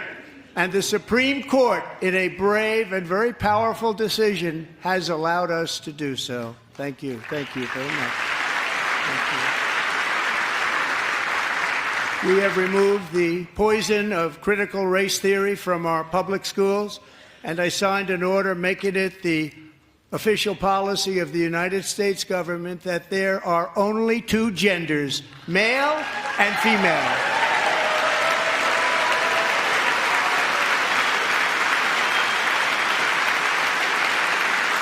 The Democrats look like they're at an auction house. How weird.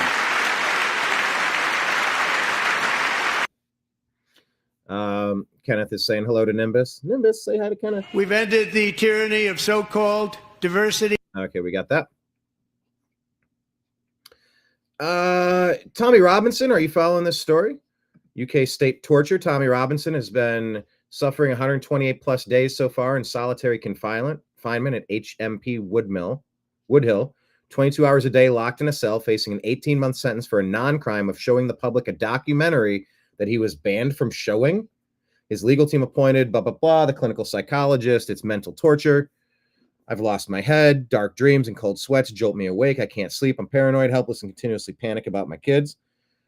His legal team launched an emergency court challenge.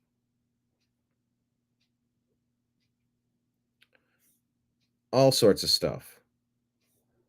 JD Vance was right.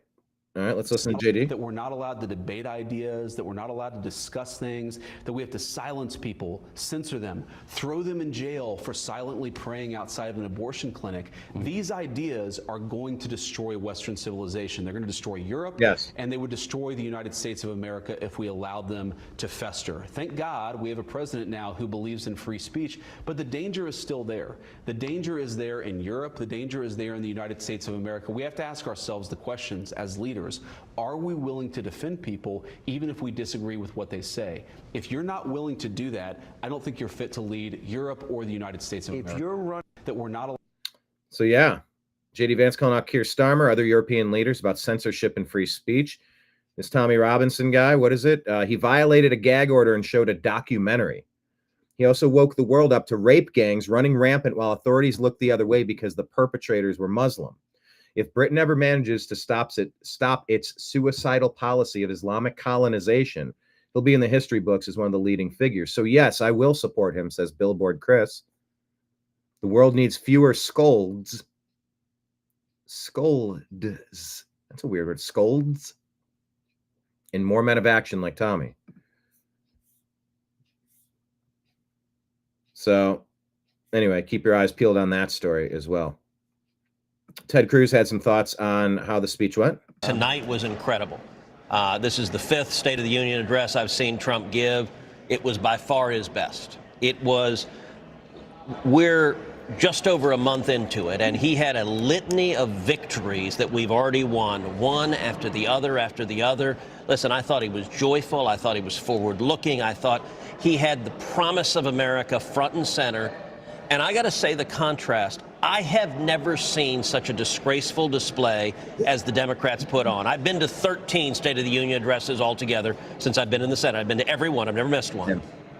It started from the moment he walked in and was introduced, the President of the United States. Not a single Democrat stood, not a single Democrat applauded, not one. I've never seen that happen.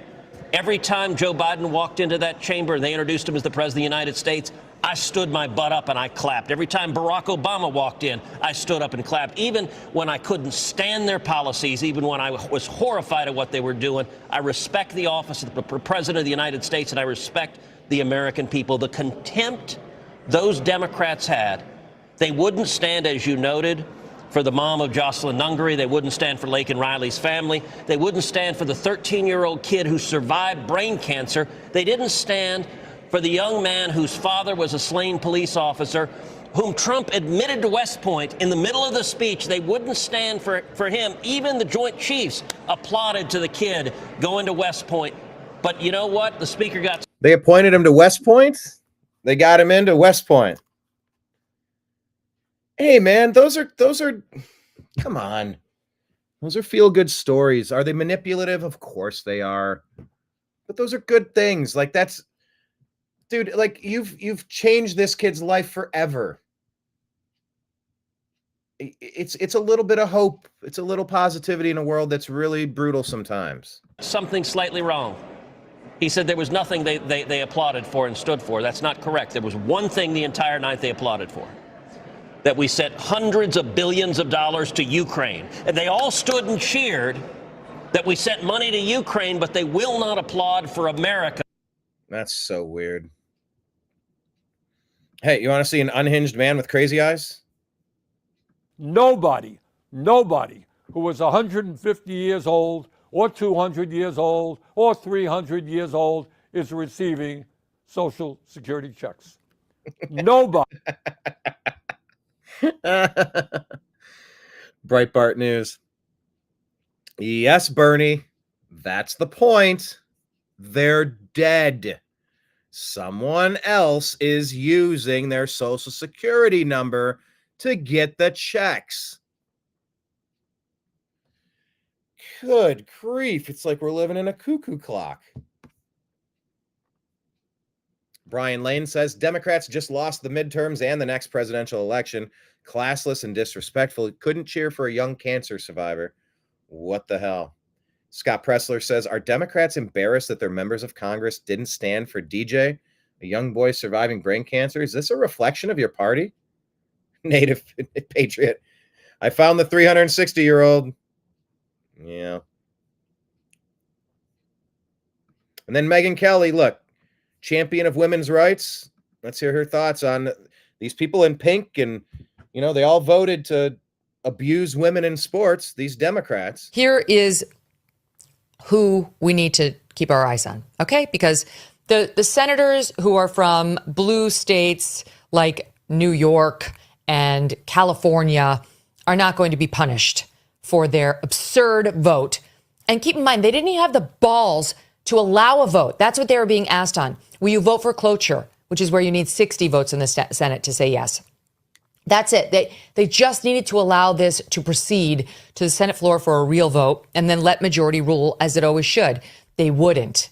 So they affirmatively stopped it because they knew that the Republicans did have the 53 votes. All 53 Republicans were ready to vote yes on this. And they couldn't get the chance to because they needed 7 Dems to cross over. So here are the true villains, the ones who are in swing states who must be targeted. Oh, yeah. I'm begging Elon to use some of his money, and he's 100% with me on this issue. 100% with me. I beg you to use some of your money to help defeat the following people. Arizona, both of them have to go. Ruben Gallego, it should have been Carrie Lake anyway. Well, she would have voted the right way. Mark Kelly, who I liked and who I still have a personal affinity for. I'm sorry, you need to go. If I could wave my magic wand, you're fired, sir, because you voted the wrong way. Georgia, John Ossoff, who's got a daughter, but doesn't seem to give two shits about what happens to her on the sports field. And Raphael Warnock, who I think is going soon anyway. Michigan, Gary Peters. Alyssa Slotkin, you have to go too. You didn't show up. You didn't think it was important enough, even though you're one of the women in the Senate, to show up and support young girls trying to work their way up the power chain behind you. Nevada, Catherine Cortez Masto, you too. Jackie Rosen, gone, if I have anything to say about it. Pennsylvania, fuck you, John Fetterman. You act like you're a man of the people. You're going to look out for the weak. You get it. You don't get shit. You really don't. That part of your brain still appears to be injured because you're going to let all these little girls go out there and get a traumatic brain injury? You? Of all people who understand what a brain injury can do? Screw you and your working class appeal. You don't get it at all. And then there's Wisconsin's Tammy Baldwin, who exposed herself as a complete idiot in those confirmation hearings that I went down to. She was one of the dopiest people we saw up there. I'm not surprised she landed in the wrong place. Yeah. CNN instant poll, 69% positive, 31% negative. CBS, 76% approve of Trump's speech, 23% disapprove. Democrats have a massive problem. Yeah, Democrats are a massive problem. Oh, what is this? give a shout out. Well, here, let's see the View getting destroyed. He's only been in office for 6 weeks. Seems like 6 years, doesn't it? Mm-hmm. And he's been going around with his cronies touting his so-called landslide and blow. Cronies. Landslide. Yeah, it was a landslide. Out win. But he won the popular vote by 1.5%, one of the smallest ever, and he won the general election by less than 50%. So what kind of mandate is this really? Well, it is a mandate, and I'm going to explain why. And I don't mind the question, but let me be very clear. I'm no supporter of Trump. I'm a supporter of truth and the facts. And here's the facts. The man won every swing state. He increased in terms of his voter turnout in his favor from the standpoint of blacks, Latinos, and young voters. He increased his numbers in that regard from 2020. 89% of the counties shifted to the right. That's a mandate. We can sit up there and play around all we want to. In 2020, Trump didn't win the popular vote. He didn't win the electoral college vote. A matter of fact, the Republicans hadn't won the popular vote, if I remember correctly, since 2004. But they did this year. So 20 years after they last won a popular vote, they won the popular vote. They won the electoral college vote. The man won every swing state. And on top of it, 89% of the counties shifted against. I don't understand how people can look at that and say, there's no mandate. There's a mandate. Well, it's a different definition of a mandate, I guess. But the problem is that if you're the Democratic Party and you lost 49.8% to 48.3%, and you're looking at that 1.5% dip, that's an excuse for you to say, what we did really wasn't that bad. We should continue to do that. No, don't continue to do that. Find a new strategy. Find a new strategy, find some new leaders. Absolutely. Nick Sortor wants to give a shout out to Democrat Representative Laura Gillen. She was the sole Democrat who stood and clapped as a 13-year-old cancer patient, DJ Daniel, was being honored by President Trump and Director Curran. To the rest of the Democrat Party, shame on you. Oh, okay, that was Secret Service Director Sean Curran. Nick gave him the... Hang on, let's... I am asking our new Secret Service Director, Sean Curran, to officially make you an agent of the United States Secret Service.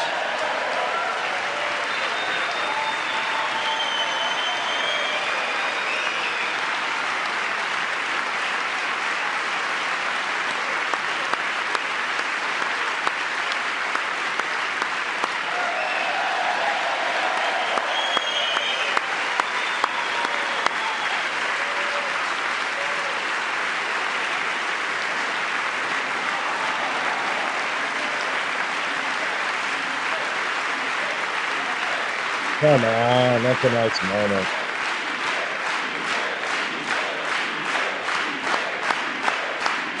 I am asking.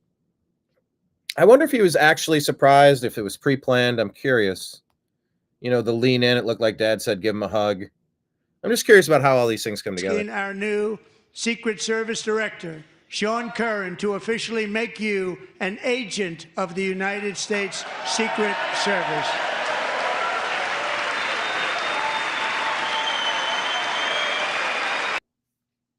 That's pretty cool. Clandestine here says, my biggest takeaway from Trump's address is that the Democrats are completely broken. The optics could not be much worse. There we go. Could not have been worse. Where's Nimbus? Where'd he go? Oh, he's right there. I think he's ready for lunch.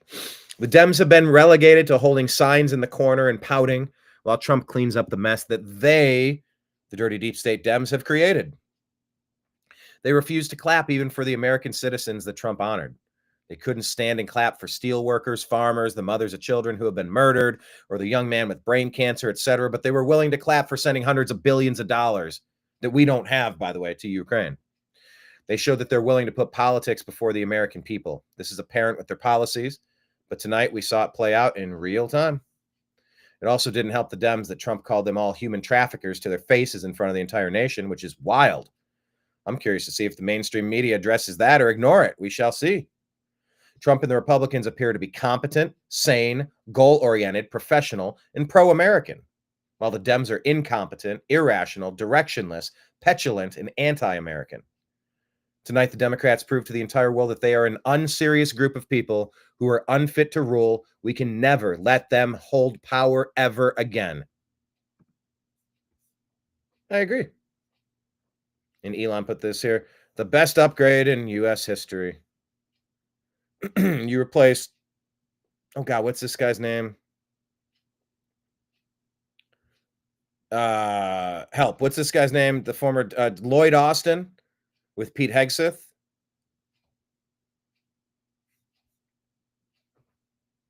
Merrick Garland with Pam Bondi. Jury's out on Pam Bondi. I'm ready to fire her. Part of my comedy set yesterday was, it was so embarrassing when Pam Bondi delivered a 3-ring binder that looked like something out of a 1994 Office Max commercial to a group of social media influencers that had all the relevant information redacted. It was so embarrassing that Elon sent Pam Bondi and Kash Patel an email saying, can you please state 5 things that you actually worked on last week?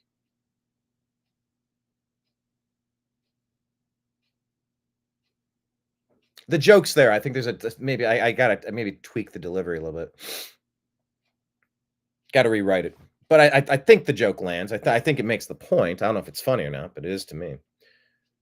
Replacing Christopher Wray with Kash Patel, replacing Kamala Harris with J.D. Vance, replacing Joe Biden with Donald Trump. Is this the best upgrade in U.S. history? I mean, yeah. Molly Hemingway says, this is a note from a friend who watched the speech tonight. I always figured the Democrat Party always hated black children with brain cancer, but it's nice to have the confirmation. Portnoy saying, I got no clue who this dude was, but he just got booted for being disrespectful prick. And the crowd chanted, here, let's listen to what they're singing as he leaves. That's too quiet. Where's the volume? This is crazy. Oh, it's singing na na na na na na na na na na na. Hey hey hey. Sing it. Goodbye.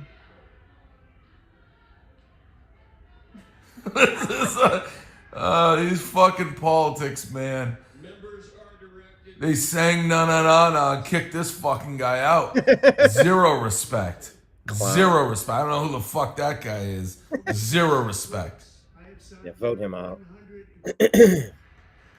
Oh, that's funny. And this, yeah, Trump was right about this. Just a couple more points and we'll wrap up today's show. Hit like, hit subscribe, however you're following us, please. Hit the heart button or the thumbs up if you're on Facebook or YouTube. I think on the app you can type the thing and it shows engagement. They like that. And once again, I look at the Democrats in front of me and I realize there is absolutely nothing I can say to make them happy or to make them stand or smile or applaud. Nothing I can do. I could find a cure to the most devastating disease, a disease that would wipe out entire nations, or announce the answers to the greatest economy in history, or the stoppage of crime to the lowest levels ever recorded. And these people sitting right here will not clap, will not stand, and certainly will not cheer for these astronomical achievements. They won't do it, no matter what. Five times I've been up here. It's very sad, and it just shouldn't be this way.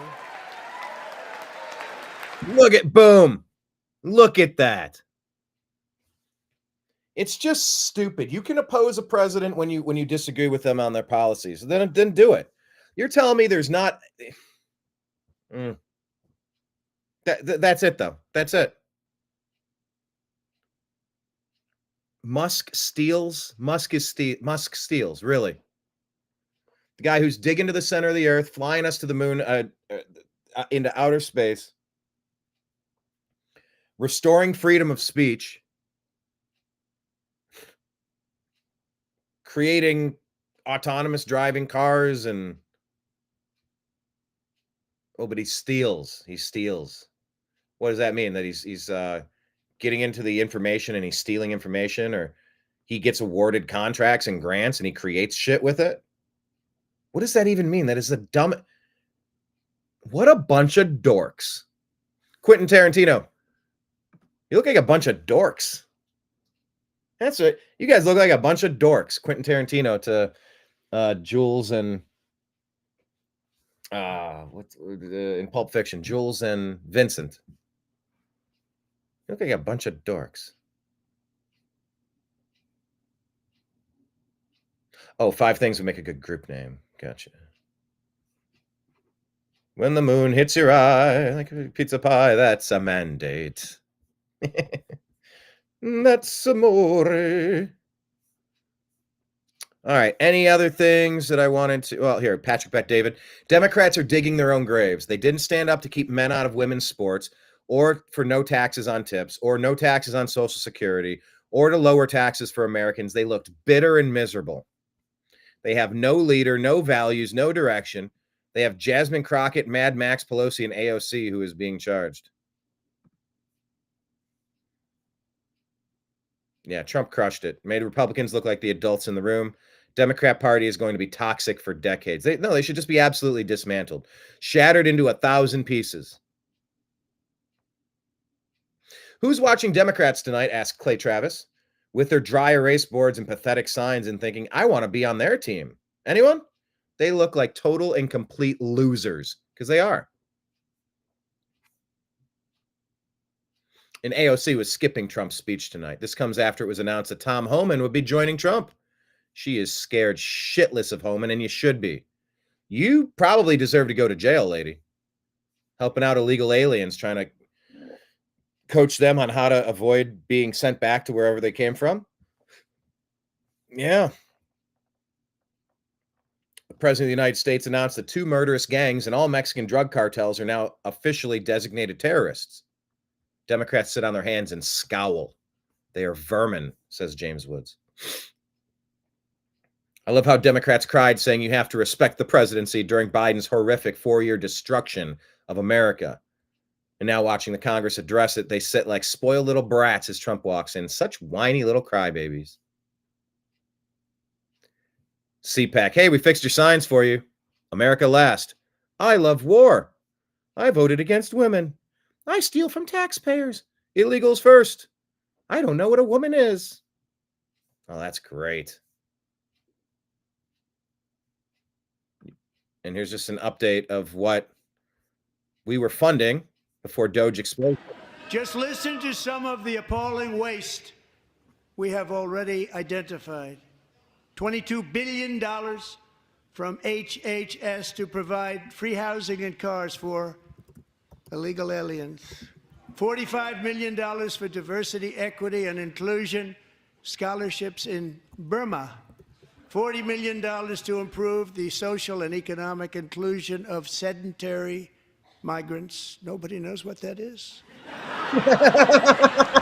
$8 million, no sedentary in Burma. $40 million to improve the social and economic inclusion of sedentary migrants. Nobody knows what that is. $8 million to promote LGBTQI+ in the African nation of Lesotho, which nobody has ever heard of. $60 million for indigenous peoples and Afro-Colombian empowerment in Central America. $60 million. $8 million for making mice transgender. This is real. $32 million for a left-wing propaganda operation in Moldova. $10 million for male circumcision in Mozambique. $20 million for the Arab Sesame Street in the Middle East. It's a program. $20 million for a program. $1.9 billion to recently created Decarbonization of Homes Committee, headed up, and we know she's involved. Just at the last moment, the money was passed over by a woman named Stacey Abrams. Have you ever heard of her? A $3.5 million. May I live long enough to get booed on this. Was it this? What room is this called? The what is the room called? It's not the Oval Office floor. On the floor before a joint session of Congress. I don't know. Sedentary migrants refers to individuals who relocate to a new country or region, but maintain a predominantly inactive lifestyle characterized by prolonged periods of sitting or minimal physical activity.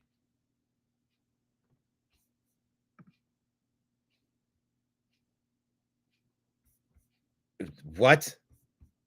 Anyway. Consulting contract for lavish fish monitoring. $1.5 million for voter confidence in Liberia. $14 million for social cohesion in Mali. $59 million for illegal alien hotel rooms in New York City. Oh. He's a real estate developer. He's done very well. $250,000 to increase vegan local climate action innovation in Zambia. $42 million for social and behavior change in Uganda. $14 million for improving public procurement in Serbia. $47 million for improving learning outcomes in Asia. Asia's doing very well with learning. You know what we're doing. Should use it ourselves. Yes. And $101 million for DEI contracts at the Department of Education. The most ever paid, nothing even like it. Under the Trump administration, all of these scams, and they're far worse, but I didn't think it was appropriate to talk about. All that money is being brought back to America. Tim Pool said the only time Democrats clap is for a foreign country, not for cutting waste or apprehending terrorists or protecting women, just Ukraine. It's a cult. It's a cult. Is this the full video? If this is the full video, I want to watch the full video because I watched it live and I like this. I didn't know it was like maybe the highlight, but this is the Al Green thing again. Finding that members continue to engage in willful and concerted disruption of proper decorum, the chair now directs the Sergeant at Arms to restore order. Remove this gentleman from the chamber.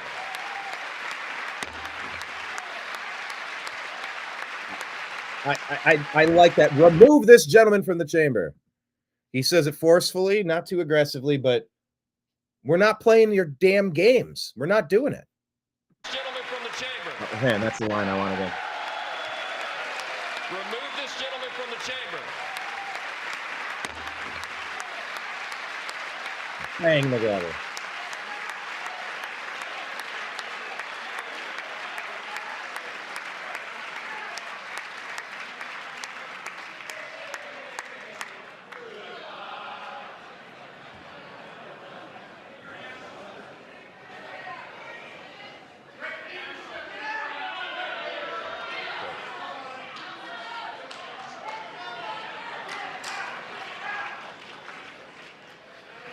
Members are directed. Yeah, that was just the adults are in charge. You can act like a little baby somewhere else. Let's work together. Not a single Democrat claps. These people hate you. Anyway, that is what I wanted to discuss today. Thank you all for watching. Appreciate you joining as always. The reminder, hit like, hit subscribe.